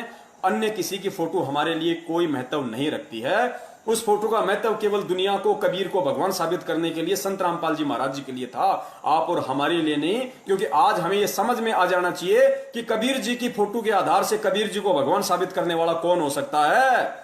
अरे कबीर को भगवान कौन साबित कर सकता है? कबीर को खुद ही कबीर साबित कर सकता है। अन्य 2 कौड़ी के जीव की औकात नहीं, जिनकी बुद्धि ब्रह्मा विष्णु महेश से ऊपर नहीं है। गीता जी में गुरुदेव ने बताया कि ब्रह्मा विष्णु महेश की पूजा करने वाले को काल भगवान ने 5 गालियां दी हैं कि अर्जुन ये राक्षस प्रवृत्ति के लोग पता नहीं क्या क्या गालियां जो परमेश्वर हमें जो सुनाते हैं कि ये मंद बुद्धि, मनुष्य में नीच, ये मुझे भी भगवान नहीं मानते। काल भगवान कह रहा है कि मुझे भी परमात्मा नहीं मानते। ये ब्रह्मा विष्णु महेश जो तीनों गुण हैं और इनके नीचे जो देवी देवता हैं, उन्हीं को भगवान मान के बैठे हैं। तो पुण्यात्माओं, जिस 21 ब्रह्मांड के जिस प्राणी की बुद्धि काल से ऊपर नहीं है, आप इस 21 ब्रह्मांड में जितने भी बड़े बड़े जो ऋषि मुनि हुए हैं, साधु महात्मा हुए हैं, जो तपस्वी हुए हैं, दुर्वासा जैसे, वशिष्ठ जैसे, वाल्मीकि जैसे, विश्वामित्र जैसे, मार्कंडे जैसे, चुणक जैसे पुण्यात्माओं, परमेश्वर ने कितने उदाहरण बताए। उनकी बुद्धि ओम नाम से ऊपर नहीं गई, काल से ऊपर उनकी बुद्धि नहीं गई कि काल से ऊपर भी कोई भगवान है। तो पुण्यात्माओं, इस कलयुग में, इस पिछली पीढ़ी में, और काल से ऊपर महाकाल जिसको हम अक्षर ब्रह्म कहते हैं, और अक्षर पुरुष से ऊपर पूर्ण ब्रह्म, पार ब्रह्म कबीर साहेब, उसकी जानकारी स्वयं कबीर के अलावा दुनिया को कौन दे सकता है? क्या आज से पहले किसी ने बताया अक्षर पुरुष के बारे में गीता जी में लिखा होने के बाद भी? तो पूर्ण परमेश्वर कबीर साहिब की जानकारी स्वयं कबीर ही आकर दे सकता है। इसलिए गुरुजी बार बार सत्संगों में कहते हैं, इशारा करते हैं कि पुण्यात्माओं, 650 साल पहले परमात्मा ने तत्वदर्शी की भूमिका निभाई थी, सतगुरु की भूमिका निभाई थी। और सतगुरु की भूमिका केवल परमेश्वर ही निभाता है। तत्वदर्शी संत की भूमिका केवल परमात्मा स्वयं ही निभाता है। अपने द्वारा रची गई सृष्टि की सही सही जानकारी वो कबीर साहब स्वयं ही आकर यहां देता है। और आज क्या कह रहे हैं परमेश्वर कि खुलकर कह रहे हैं, सीना ठोक के कह रहे हैं परमेश्वर, मेरे पूज्य गुरुदेव संत रामपाल जी महाराज कि पुण्यात्माओं, ये कोई अहंकार नहीं, ये कोई बड़ाई नहीं। 10 रुपए के नोट पे यदि ये लिखा होता है कि मैं धारक को 10 रुपए अदा करने का वचन दे देता हूं, तो उसका अहंकार नहीं है, क्योंकि वो है 10 रुपए का नोट। तो संत रामपाल जी महाराज जी कहते हैं कि पुण्यात्माओं, आज इस 21 ब्रह्मांड में इस रामपाल दास के अलावा कोई तत्वदर्शी संत नहीं है, कोई सतगुरु नहीं है। पुण्यात्माओं, ये जितने भी संत हैं, ये पंथ हैं, चारों शंकराचार्य हैं, मठाधीश हैं, मंडलेश्वर हैं, दुनिया भर के बैठे हैं, गांव गांव में, शहर शहर में, ये भागवत करने वाले, रामायण करने वाले। क्या आज तक किसी ने कहा कि इस पूरे 21 ब्रह्मांड में हमारे अलावा कोई संत नहीं है, कोई भगवान नहीं, कोई तत्वदर्शी नहीं, कोई सतगुरु नहीं? इनकी हिम्मत नहीं कहने की, इनके मुख से नहीं निकल सकता। और पुण्यात्मा विचार कर लेना, ये जितने भी संत महंत हैं, ये सब मां के गर्भ से जन्म लेके आए हैं। इस दुनिया में जितने भी प्राणी हैं, इस 21 ब्रह्मांड में, चलो सबसे पहले हम इस पृथ्वी लोक की बात करते हैं पुण्यात्माओं। इस पृथ्वी लोक पे जितने भी प्राणी हैं, वर्तमान में एक सतगुरु रामपाल जी महाराज जी को छोड़ के, क्योंकि वो स्वयं परमात्मा है, पीव है, उनके अलावा इस पूरी पृथ्वी पे सब के सब जीव हैं। ये चाहे कितने ही बड़े बड़े महात्मा बने बैठे हों, शंकराचार्य बने बैठे हों, इनकी औकात नहीं कि ये अपने माँ बाप को उपदेश दे सकें, ये अपने माँ बाप से दंडवत प्रणाम करवा सकें, इनकी औकात नहीं है, क्योंकि ये जीव हैं, इनकी हैसियत हो ही नहीं सकती, इनकी बुद्धि वहां तक जा ही नहीं सकती, ये कर्म करने की इनके अंदर वो पावर आ ही नहीं सकती, इनके अंदर वो हौसला, वो विश्वास पैदा हो ही नहीं सकता। तो पुण्यात्माओं, इस पूरी पृथ्वी का ये इतिहास है, इस पूरी पृथ्वी का ये इतिहास है कि संत रामपाल जी महाराज जी के अलावा पुण्यात्माओं परमेश्वर 650 साल पहले भी आए थे, लेकिन नीरू नीमा ने कभी उनको दंडवत नहीं किया, क्योंकि गुरुजी ने बताया कि वो कभी उनको परमात्मा नहीं मानते थे। वो जब भी कहा करते थे कि मैं परमात्मा हूं और तुम मेरे बच्चे हो और भक्ति करो, मेरे से नाम लो, तो नीरू नीमा कहते थे हट मारूंगी, भग जा यहां से, बड़ा आया भगवान बनने वाला, हमारा भगवान बनेगा ये। तो पुण्यात्माओं, यही स्थिति आदरणीय गरीबदास जी महाराज जी के साथ में थी। तो पुण्यात्माओं, आज संत रामपाल जी महाराज जी ही वो अकेले एकमात्र इकलौते संत हैं पूरे विश्व में जिनके माता पिता उनको दंडवत प्रणाम आश्रम में किया करते थे। ये पहचान होती है पूर्ण परमेश्वर की, वरना एक 2 कौड़ी का जीव अपने माँ बाप से कभी दंडवत नहीं करवा सकता। किसी की औकात नहीं है पुण्यात्माओं इस पूरी सकल सृष्टि में। ये औकात केवल उसी की होती है जो स्वयं परमेश्वर होता है, और उस परमेश्वर के आगे ऑटोमेटिक, चाहे माँ बाप हो, चाहे भाई बंधु हो, चाहे कोई कितना ही बड़ा कोई सेठ हो, चाहे महात्मा हो, उनको झुकना ही पड़ता है उस परमेश्वर के आगे। जैसे 5 पांडव और श्री कृष्ण महाभारत के बाद जब वो अश्वमेध यज्ञ कर रहे थे, तो श्री कृष्ण जी तो राजा था, युधिष्ठिर भी राजा था, 5 पांडव राजा के भाई थे, और सुपथ सुदर्शन रूप में एक वाल्मीकि जाति के रूप में परमेश्वर वहां झोपड़ी में वाल्मीकि की जगह, सुपथ की जगह जाके बैठ गए। श्री कृष्ण जी समेत 5 पांडवों ने दंडवत प्रणाम किया, क्योंकि परमेश्वर कहते हैं कि चुंबक के आगे लोहे की औकात नहीं है, उसको नीचा होना ही पड़ता है, उसको झुकना पड़ता ही पड़ता है। तो पुण्यात्माओं, ये एक बहुत जबरदस्त ये प्रमाण है भक्तों के लिए। जगत हो सकता है इस चीज पे यकीन ना करे अभी, क्योंकि पुण्यात्माओं परमेश्वर से जुड़ने का हर आत्मा का संस्कार है। देखो, हमारे परम पूज्य सतगुरुदेव जी 1994 से नाम दीक्षा दे रहे हैं। इस दास ने 12 अप्रैल 2013 को ही नाम दीक्षा क्यों ली? आप जैसे भगत भाइयों ने 2014 में, 2013 में, 2012 में, किसी ने 2000 में, किसी ने 2004 में ही नाम दीक्षा क्यों नहीं ली? 1994 से नाम दीक्षा क्यों नहीं ली? क्योंकि हमें मालूम भी नहीं पड़ा कि पृथ्वी पे कोई परमात्मा भी है क्या, परमात्मा भी होता है क्या, भगवान भी होता है क्या। लेकिन जब हमारा उस परमेश्वर से जुड़ने का संस्कार आया, वो समय आया, वो निश्चित दिन आया, तो हमें भगवान का भी ज्ञान हो गया, हमें सत्संगों की महत्वता भी समझ में आने लगी, हमें भगवान की जानकारी भी हो गई, और भगवान ने किसी न किसी को निमित्त बना के, चाहे टीवी के माध्यम से, चाहे पुस्तक के माध्यम से, चाहे किसी सत्संग के माध्यम से, चाहे किसी भाई बहन के माध्यम से, किसी को भी निमित्त बनाया उस परमेश्वर ने, और अपनी शरण में ले लिया, खींच लिया। क्यों? क्योंकि हमारा समय आ गया था, वो ठीक का समय आ गया था। तो पुण्यात्माओं, ठीक के समय के बिना कुछ भी नहीं घटित होगा यहाँ पे। तो हो सकता है उन जगत वाले भाई बहनों को जो देख रहे होंगे, हो सकता है उनको ये बातें पल्ले ना पड़ रही हो। वैसे तो आत्मा वो भी परमात्मा की हैं, समझ में तो उनके भी थोड़ा थोड़ा अवश्य आ रहा होगा, लेकिन फिर भी उनको अच्छी तरीके से समझ में जब आएगा, जब वो परमेश्वर के सत्संग सुनना शुरू कर देंगी। यूट्यूब पे संत रामपाल जी महाराज जी के सत्संग आप वहां पे सर्च कीजिए, उनके नाम से ढेरों सत्संग आ जाएंगे। आप जी सुनिए वहां पे कुछ दिन, और परमेश्वर दया करेंगे, फिर आप जी के समझ में आने लग जाएगा कि हम कहां जी रहे हैं। तो पुण्यात्माओं, दूसरी बात ये जो दास कहना चाह रहा था, और लगता है मोबाइल की बैटरी जाने वाली है, तो परमेश्वर दया करें, पहले लगा लेते हैं, अपन वो गलती ना करें जो गलती परमात्मा ने पहले करवाई थी। परमात्मा ने नहीं करवाई, दासू से हो गई, मुंह से निकल गया,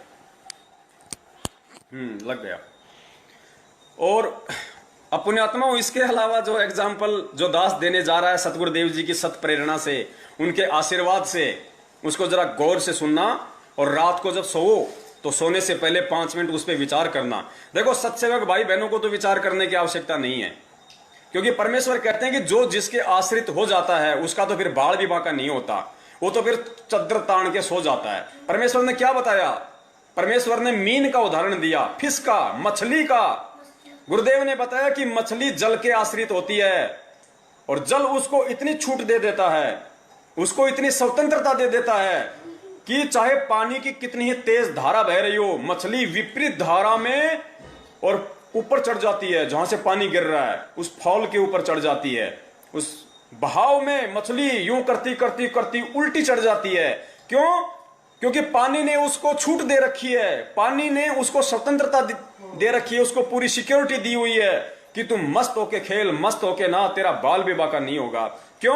क्योंकि वो मछली उस पानी के आश्रित है, उसके बिना वो जीवित नहीं रह सकती, उसके बिना उसके जीवन का कोई उद्देश्य नहीं, कोई मकसद नहीं, कोई सार नहीं, कोई सारांश नहीं, कोई निष्कर्ष नहीं। तो पुण्यात्माओं, हम जो सत्सेवक हैं वो हम कोटि कोटि दंडवत प्रणाम करते हैं अपने परम पूज्य सतगुरु देव जी का, कोटि कोटि उनका धन्यवाद करते हैं, उनका आभार व्यक्त करते हैं कि परमेश्वर ने अपना सत्य ज्ञान देके और पिछले जन्मों में हमारे मजबूत भक्ति संस्कार बनाए, ताकि वर्तमान में आज हम उनको पहचान पा रहे हैं, हम उनको समझ पा रहे हैं, हम उनको परमात्मा स्वीकार कर रहे हैं हृदय से।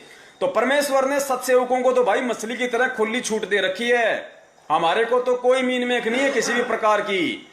और फिर गुरुदेव ने क्या बताया कि हाथी कितना बड़ा होता है, जब पानी की तेज धार आती है तो हाथी भी बह जाते हैं, मगरमच्छ भी बह जाता है। क्यों? क्योंकि वो पानी के आश्रित नहीं है। मगरमच्छ घंटे 2 घंटे भी जल से बाहर रह लेता है, सो लेता है, जी जाता है, लेकिन मछली नहीं रह सकती। इसलिए मगरमच्छ रहता तो पानी में है, लेकिन वो पानी के आश्रित नहीं है। इसी प्रकार सतलोक आश्रम मैनेजमेंट हरियाणा और उनके पीछे लगे हुए लाखों की संख्या में हमारे जो भगत भाई बहन हैं, गुरुदेव ने क्या बताया उस लेटर में कि ये लोग समर्पित तो हैं, लेकिन आध्यात्मिक ज्ञान इनको संपूर्ण नहीं है, जिस कारण से इनकी श्रद्धा, इनके भाव मेरे अंदर नहीं बन रहे। सत्सेवकों को मेरे अंदर कबीर दिखाई देता है और मैनेजमेंट यानी भगत ए को मेरे अंदर रामपाल दिखाई देता है, जिसमें जमीन और आसमान का अंतर है। उस 9 पेज के लेटर में परमेश्वर ने खुलासा किया है। तो पुण्यात्माओं, हमें कोई शंका नहीं है, हमें तो परमेश्वर उस लायक बना रहे हैं कि जिनको शंका है उनकी शंकाओं का निवारण करवा रहे हैं। परमेश्वर हम तुच्छ जीवों को, जिनकी कोई औकात नहीं, पुण्यात्माओं, उनको निमित्त बना रहे हैं लाखों के भगत समाज को संदेशा दिलवाने के लिए कि हम परमेश्वर को परमेश्वर माने। 650 साल पहले हमने जो महाभूल, महागलती की कि हम परमात्मा को परमात्मा नहीं मान पाए, आज वो गलती करने से हम बचें। 8 सितंबर सन 2020 को संत रामपाल जी महाराज जी का एकमात्र सतलोक आश्रम मैनेजमेंट हरियाणा के कहने से हम उनका जन्मदिन मनाने से हम बचें, अपने कर्म फूटने से बचें। बहुत सारे भगत भाई कहते हैं कि भाई सतलोक आश्रम मैनेजमेंट हरियाणा तो गुरुदेव ने बनाया है, परमात्मा ने तो बनाया मैनेजमेंट, गुरुजी ने तो बनाया मैनेजमेंट, फिर हम उनकी बात क्यों नहीं माने? तो भैया, काल भगवान को भी तो परमात्मा ने बनाया था, काल भगवान को भी तो परमात्मा ने बनाया, गुरुदेव ने बनाया है। फिर तुम काल भगवान की बात क्यों नहीं मानते? ओम नाम का बोल के उच्चारण क्यों नहीं करते? तुम लोग ये तप क्यों नहीं करते? डले क्यों नहीं ढोते? उसकी बात क्यों नहीं मानते? गुरुदेव ने बनाया है मैनेजमेंट को, गुरुदेव ने बनाया है काल भगवान को, लेकिन गुरुदेव ने अपना विधान भी बताया है कि जो मेरे मर्यादाओं के जो खिलाफ चले, जो मेरे ज्ञान को आधार बना के ना चले, उनसे तुम्हारा कोई मेल नहीं होना चाहिए, उनसे तुम्हारा कोई संपर्क नहीं होना चाहिए, चाहे तुम्हारा कितना ही निजी हो, तुम्हारा कितना ही प्रिय क्यों ना हो।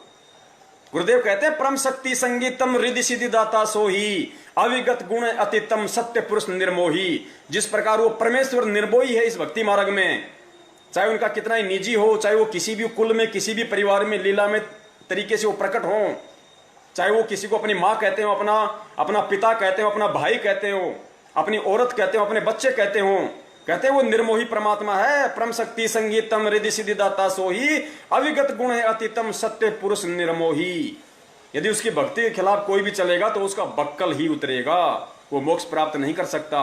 बक्कल उतरने का मतलब ये नहीं कि उसकी गर्दन कट जाएगी आज ही, नहीं। जब मोक्ष नहीं होगा तो काल भगवान अनेकों तरीके से गर्दन काटेगा, कभी गधा बना के, कभी मुर्गा बना के, कभी बकरा बना के। वो गर्दन ही उठाता, वो बक्कल ही उतारता। फिर तो आगामी जो एग्जाम्पल परमेश्वर और दिलवाने जा रहे हैं अंतिम, क्योंकि पुण्यात्माओं 2 दिन हमारे पास में और शेष है, परमेश्वर छोटे छोटे वीडियो बनवाएंगे। हो सकता है आज भी हमें सतगुरु प्रगट दिवस कैसे मनाना है, किस विधि से मनाना है, क्या करना है, हो सकता है आज भी हमारे पास समय ना बचे, इसलिए परमेश्वर उसके लिए कल का दिन निर्धारित करेंगे। उससे पहले एक छोटा सा संदेशा परमात्मा दिलवा देते हैं, ताकि हमें यकीन हो कि वास्तव में 8 सितंबर 1951 के दिन पूर्ण ब्रह्म परमेश्वर वो कबीर साहब सतगुरु रामपाल जी महाराज जी के स्वरूप में जन्म लेकर नहीं बल्कि प्रकट हुए हैं। प्रकट पुण्यात्माओं, काल भगवान हम सब उनको अच्छी तरीके से जानते हैं, हमारा ही बड़ा भाई है। उसी के पीछे लगकर हमने ये महाभूल की थी, अपने पिता से हमने सतलोक में गद्दारी की थी, जिसका परिणाम हम कुत्ते गधे 84 लाख योनियों में भोग कर काट रहे हैं। आज परमेश्वर ने सद्बुद्धि दी, सत्प्रेरणा दी, किसी संस्कार की वजह से अपनी शरण में लिया। अहो भाग्य हम सब आत्माओं का, हम सब कोटि कोटि आभारी हैं परम पूज्य गुरुदेव के। तो पुण्यात्माओं विचार करो जब से वो काल भगवान इस सृष्टि में आया है, आप और हमारे से पहले आया था। दुर्गा और काल भगवान सबसे पहले 21 ब्रह्मांड में आए थे यहाँ पे। उसके बाद फिर सबसे पहले उन्होंने हम आप और हमारे को शब्द से उत्पन्न किया। गुरुदेव ने बताया कि सबसे पहले तो आप और हम जितने भी आत्माएं हैं, इनको दुर्गा ने शब्द शक्ति से उत्पन्न किया, मैथुन क्रिया से नहीं किया था। जब इसकी शब्द शक्ति समाप्त हो गई तो फिर इसने इनको क्या बोलते हैं, इनको ब्रह्मा विष्णु महेश को निमित्त बनाया। और गुरुदेव कहते हैं कि आपने सुना होगा कि ब्रह्मा जी के नाक से इतने जीव उत्पन्न हुए, मुंह से इतने हुए, कान से इतने हुए, क्योंकि इसके पास में शब्द शक्ति थी। और जब इसकी शब्द शक्ति समाप्त हो गई तो फिर काल भगवान ने इस सृष्टि में मैथुन क्रिया शुरू की है। उसके बाद अरे गुरुदेव ने क्या बताया कि जब ब्रह्मा विष्णु महेश का जब जन्म हो रहा था, उनका कमल के फूल पे लेटा हुआ था, उस समय गुरुदेव ने क्या बताया कि मधु और कैटब आ गए। अब बताओ कहां से आ गए? मधु और कैटब कहां से आ गए? उन्होंने कहां से जन्म लिया? उसको दुर्गा ने, गुरुदेव ने बताया कि मधु और कैटब को दुर्गा ने अपने शब्द शक्ति से उत्पन्न किया था, ब्रह्मा विष्णु महेश को यह जनाने के लिए कि तुम पूर्ण परमात्मा नहीं हो, तुम कोई बहुत बड़ी कोई पावर नहीं हो, कल को तुम्हारे अंदर अहंकार आ जाए, अभिमान आ जाए। और उनका बाप काल भगवान, पुण्यात्माओं विचार करना, परमेश्वर ने बताया कि काल भगवान कभी जन्म नहीं लेता। क्या काल भगवान जन्म लेके आया था यहाँ पे? और काल भगवान ने कितनी बार अपना शरीर छोड़ा है? तो क्या दूसरा शरीर वो जन्म लेके छोड़ता है? किसी मां के पेट से जन्म लेता है? नहीं। गुरुदेव ने बताया कि परमेश्वर के आशीर्वाद से, सतगुरु के आशीर्वाद से, वो शब्द से उत्पन्न होता है। ये सभी आत्माएं दूसरे ब्रह्मांड में चली जाती हैं। दुर्गा और काल को भी परमेश्वर अपने शब्द शक्ति से दूसरे ब्रह्मांड में भेज देता है। फिर नए सिरे से दुर्गा और काल की उत्पत्ति अपने शब्द से करता है परमात्मा।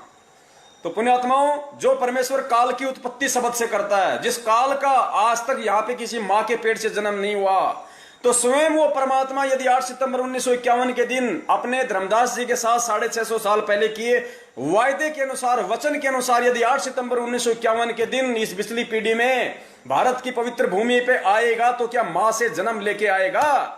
जो काल का जन्म नहीं होने देता मां के पेट से, उसको अपने शब्द से उत्पन्न करता है। वो इतना समर्थ, इतना पावरफुल, इतना शक्तिमान परमात्मा के स्वयं मां के गर्भ से आएगा। पुण्यात्माओं, हमारी बुद्धि भ्रष्ट है उन आत्माओं की जो ये महाभूल 8 सितंबर 2020 को उनका जन्मदिन मनाकर करने जा रही है। पुण्यात्माओं, बच लेना, अगर बचना हो तो। ये संदेश है परमेश्वर आप लोगों को स्पेशल दिलवा रहे हैं। अपने कुत्तों को स्पेशल तरीके से परमात्मा निमित्त बना रहा है।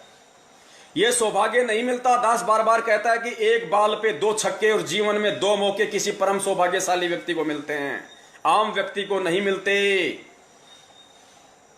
पुण्यात्मा, विचार कर लेना इन सब बातों पे। 4 दिन से परमात्मा कुत्ते की तरह भगवा रहे हैं अपने दासों को। सिर्फ तुम्हें एक पवन दास दिखाई दे रहा है यूट्यूब पे, फेसबुक पे, व्हाट्सएप पे। नहीं, इस पवन दास की बिल्कुल भी औकात नहीं है। यदि मेरे सत्सेवक भगत भाई मुझे ये सबूत ना दें, यदि वो परमेश्वर के अनमोल जो सत्संग है, मेरी बहनें, मेरे भाई, वो यूट्यूब से गुरुजी के वो सत्संग सुनते हैं, एक एक शब्द को ध्यान से सुनते हैं, और जैसे ही परमात्मा उनको प्रेरणा करते हैं कि ये तो बड़ा अनमोल उदाहरण दिया है परम पूज्य गुरुदेव ने, उसकी तुरंत उसकी कटिंग कर लेते हैं, वो दास को भेजते हैं। फिर परमेश्वर दास को सद्बुद्धि दे देते हैं उस चीज को सही तरीके से व्याख्या करने की, उसका वर्णन करने की। अन्यथा पुण्यात्माओं, इस पवन दास की तो कुत्ते से, सुअर से बढ़ के भी औकात नहीं है। मेरे रिश्तेदार भी सुन रहे हैं इस वीडियो को, मेरे भाई बंधु भी सुन रहे हैं, मेरे गांव वाले भी सुन रहे हैं, सब सुन रहे हैं पुण्यात्माओं। और इस दास की औकात नहीं है तो नहीं है भाई। मुझे रिश्तेदार नहीं चाहिए, मुझे भाई बंधु नहीं चाहिए, मुझे वो बहनें नहीं चाहिए जो परमेश्वर के मार्ग में नहीं आ पा रही बार बार संदेशा देने के बाद भी। मुझे वो जीजा साली नहीं चाहिए जो बार बार संदेशा दिलवाने के बाद भी भगवान को नहीं समझ पा रही, नहीं आ रही।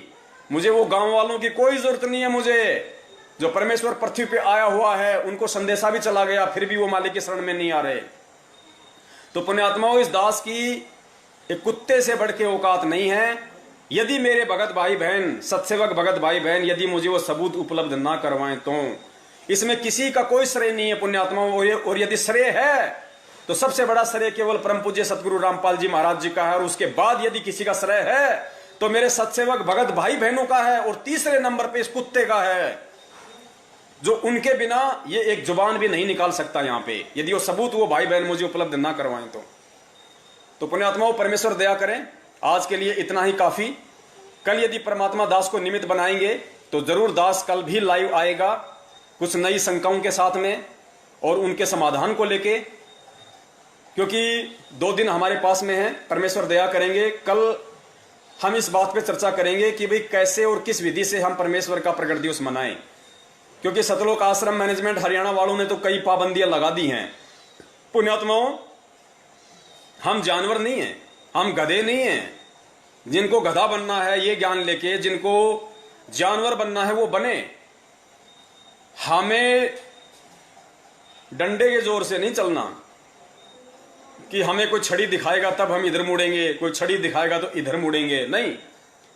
डंडे के बल पे, डंडे के डर से वो चलते हैं जो गधे होते हैं, जो जानवर होते हैं, जो मूर्ख प्राणी होते हैं।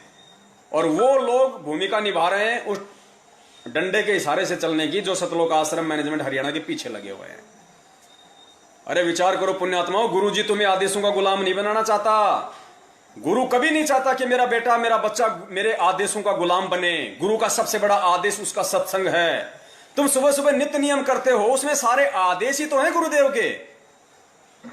अभी जो लॉकडाउन चल रहा था, कुछ लोगों को इन्होंने जिंद में, रोहतक वगैरह में कहां पे भंडारा करवा दिया और आदेश दे दिया कि कोई भी उनको इस तरीके से भंडारा नहीं करवाएगा, गुरुदेव का आदेश है, हमें करवाना है। अरे क्यों, काहे का आदेश है गुरुदेव का? अरे गुरुदेव तो रोज आदेश देते हैं भाई, नित्य नियम में। कहे कबीर पुकार के दोए बात लख ले, एक साहिब की बंदगी और भूखों को कछु दे। और लॉकडाउन में पुण्यात्मा वो मजदूर वो भूखे तो मर रहे थे बेचारे, और तुम लोगों ने आदेश निकाल दिया कि मैनेजमेंट के अलावा, सतलोक आश्रम मैनेजमेंट ने भिवानी आश्रम के अलावा उनको कोई भोजन नहीं कराएगा। कोई भी संगत वाला बिना सतलोक आश्रम के आदेश के, उनके उस पीले पर्चे के कोई भी किसी को भोजन नहीं कराएगा, कोई किसी को नहीं ठहराएगा। क्यों? तुम्हारे बाप के गुलाम है क्या? तुम्हारा बाप तो काल है, हम काल के गुलाम नहीं भाई, हम तो परमेश्वर के गुलाम हैं। और परमेश्वर का गुलाम वो होता है जो उनके सत्संगों का गुलाम होता है, उनके ज्ञान का गुलाम होता है। तो परमेश्वर हमें ज्ञान आधारी आत्मा बनाने आए भैया। 4 युग हो गए, ये धर्म के ठेकेदार हमको ऐसे ही तो मूर्ख बनाते आ रहे थे बिना ज्ञान के, और हम मूर्ख बनते रहे। उन्होंने काशी में करोत लगा दी, पहले रखे 10 रुपए, फिर रखे 50 रुपए की, स्पेशल आदेश आ गया भगवान का है। तो तुम लोगों ने क्या यही तो बबंडर खड़ा कर रखा है संगत में। परम पूज्य गुरुदेव 2014 में 7,000 रुपए पाठ प्रकाश के और 500 रुपए ज्योति के लिया करते थे। तुम लोगों ने बढ़ा बढ़ा के क्या कर दिया, उस करोत की जगह तुमने 10 से 50 कर दिए।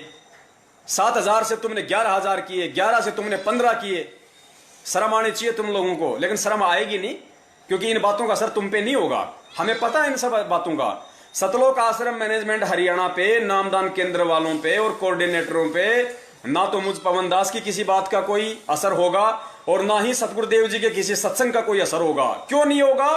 ठीक उसी तरह नहीं होगा जिस प्रकार सतगुरु रामपाल जी महाराज जी के संदेशों का अन्य नकली धर्म गुरुओं पे नहीं हो रहा, शंकराचार्यों पे नहीं हो रहा।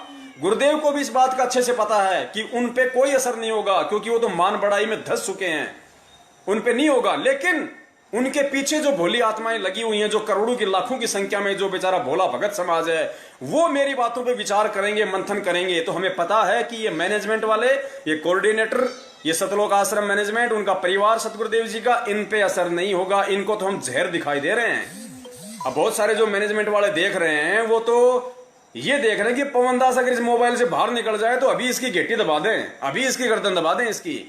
हमें पता है बड़े भैया, परमात्मा को भी लोगों ने इसी तरीके से मारने की कोशिश की, साजिशें रची कि रामपाल कभी एक बार अगर अकेला आश्रम से बाहर मिल जाए ना तो उसके पंख भी नहीं मिलेंगे। लेकिन वो जानते नहीं कि वो बिना पंखों वाला, भाई बिना पंखों वाला। एक छोटा सा, चलो पुण्यात्मा दास नहीं सुनाएगा जो चुटकुला, क्योंकि अब समय नहीं है इतना। परमेश्वर फिर दया करेंगे, अपने कुत्ते पे निमित्त बनाएंगे तो फिर आएंगे। कल वैसे आना ही है, परमेश्वर दया करेंगे। और ये जो वीडियो है, इस वीडियो को आप लोग ज्यादा से ज्यादा शेयर करें। हमें शेयर कोई मान बढ़ाई के लिए नहीं करना, हमें शेयर अपने आप को कोई सुप्रीम जताने के लिए नहीं करना, क्योंकि हम गधे हैं। अल्लाह मेहरबान तो गधा पहलवान। इस मैसेज को ज्यादा से ज्यादा वायरल केवल हमें इसीलिए करना है कि 8 सितंबर 2020 को संत रामपाल जी महाराज जी को मानुष समझकर, उनको इंद्रो माई से जन्म लिया हुआ मानकर जानकर हमारे वो भोले भगत भाई बहन जो सतलोक आश्रम मैनेजमेंट हरियाणा के पीछे लगे हुए हैं, भेड़ चाल में चल रहे हैं, एक दूसरे की पूंछ पकड़ के अंधे होके चल रहे हैं, वो समझें, वो विचार करें, वो मंथन करें कि हम क्या गलती करने जा रहे हैं। पुण्यात्माओं, हिसार की छोटी जेल में बैठे, हिसार की छोटी जेल में बैठकर, और आप और हम जो 21 ब्रह्मांड रूपी इस बड़ी जेल में बैठे हैं ना, हम कैदियों की रहनी करनी देख रहा है वो परमात्मा। उस परमात्मा के लिए कोई कैद नहीं है, कोई कर्म लागू नहीं होता, भगवान पे कोई कर्म लागू नहीं होता। हम सुबह सुबह नित्य नियम में पढ़ते हैं ना कि काल कर्म लागे नहीं, ऐसी कुछ वाणी है परमात्मा की। उस परमेश्वर पे काल के कोई कर्म लागू नहीं है। पुण्यात्मा, विचार करना, इस लोक के नियम भी केवल इंसानों पे लागू हैं। अगर मैंने किसी का मर्डर कर दिया, आपने किसी का मर्डर कर दिया, तो पुण्यात्मा पुलिस पकड़ के 2 मिनट में कोर्ट में हाजिर कर देगी, रिमांड होगा वो अलग है। और यदि 2 सांड आपस में लड़ रहे हैं और बीच में कोई आदमी आ गया और सींग उसको लग गया, वो मर गया, तो उस सांड को कोई जज के सामने प्रस्तुत नहीं करता, कोई पुलिस पकड़ के उसको लेके नहीं जाती कि साहब इसने तो उस आदमी, उसको रामचंद्र को मार दिया इसने। अब वो जज ना उसको कोई सजा सुनाता है कि इस काले कलर वाले बैल का 4 दिन का रिमांड लिया जाए। वो बैल उनका रिमांड ले लेगा अगर उन्होंने रिमांड ले लिया तो पुण्यात्मा, जब इस काल लोक में और जानवरों पे नियम लागू नहीं है, जानवरों पे वो कर्म लागू नहीं है जो इंसानों पे कर्म लागू हैं, तो सोचो उस पूर्ण ब्रह्म परमेश्वर पर कैसे लागू हो सकता है? उस पे लागू नहीं होगा। क्यों?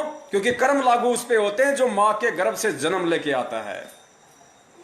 तो बंदी छोड़ सतगुरु रामपाल जी महाराज जी की जय हो। सभी पुण्यात्माओं तक ज्यादा से ज्यादा ये शेयर करें, और जो भी नए भगत भाई बहन है उनकी कोई भी शंका हो तो वो शंकाएं परमेश्वर के दया से हम कल उनका समाधान करेंगे, क्योंकि कल ज्यादातर समय हम इसी बात पे निकालेंगे कि जो कमेंट्स आ रहे हैं, आज भी बहुत सारे भगत भाई बहन हैं जिनके वो कमेंट्स आ रहे थे, लेकिन दास उन पे ध्यान नहीं दे पा रहा पुण्यात्माओं, क्योंकि परमेश्वर ने जो दिमाग में डाउनलोड कर रखा है, जो फीड कर रखा है पुण्यात्माओं, यकीन मानना, जो दास हाथ से लिख के बैठता है उस पर तो चर्चा ही नहीं होती, उससे तो खाली शुरुआत होती है। बाकी तो परमात्मा पता नहीं आगे से आगे क्या कुछ दिमाग में रील चलाते रहते हैं कि बेटा तुझे ये बोलना, तू ये बोल, तू ये बोल। कहते हैं ना, गरीब दास हर रूप में तू ही बोलनहार।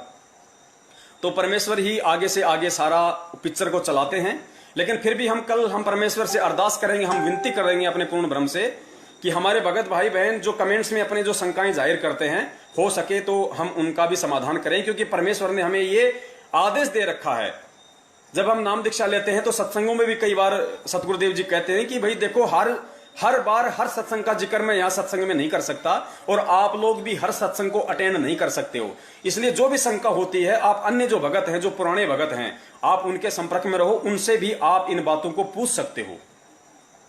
तो परमेश्वर दया करें, उसी आदेश को, उसी अधिकार को काम में लेते हुए, वरना हमारी तो कोई औकात नहीं है किसी की शंकाओं का समाधान करने की, लेकिन परमेश्वर के उस सत्संग रूपी आदेश के अनुसार हम उसका यूज करते हुए कल हो सकता है हम जो कमेंट्स में कुछ भगत भाइयों की जो शंकाएं होंगी उनका परमेश्वर निवारण करवाएंगे। तो बंदी छोड़ सतगुरु रामपाल जी महाराज की जय हो। सत साहिब।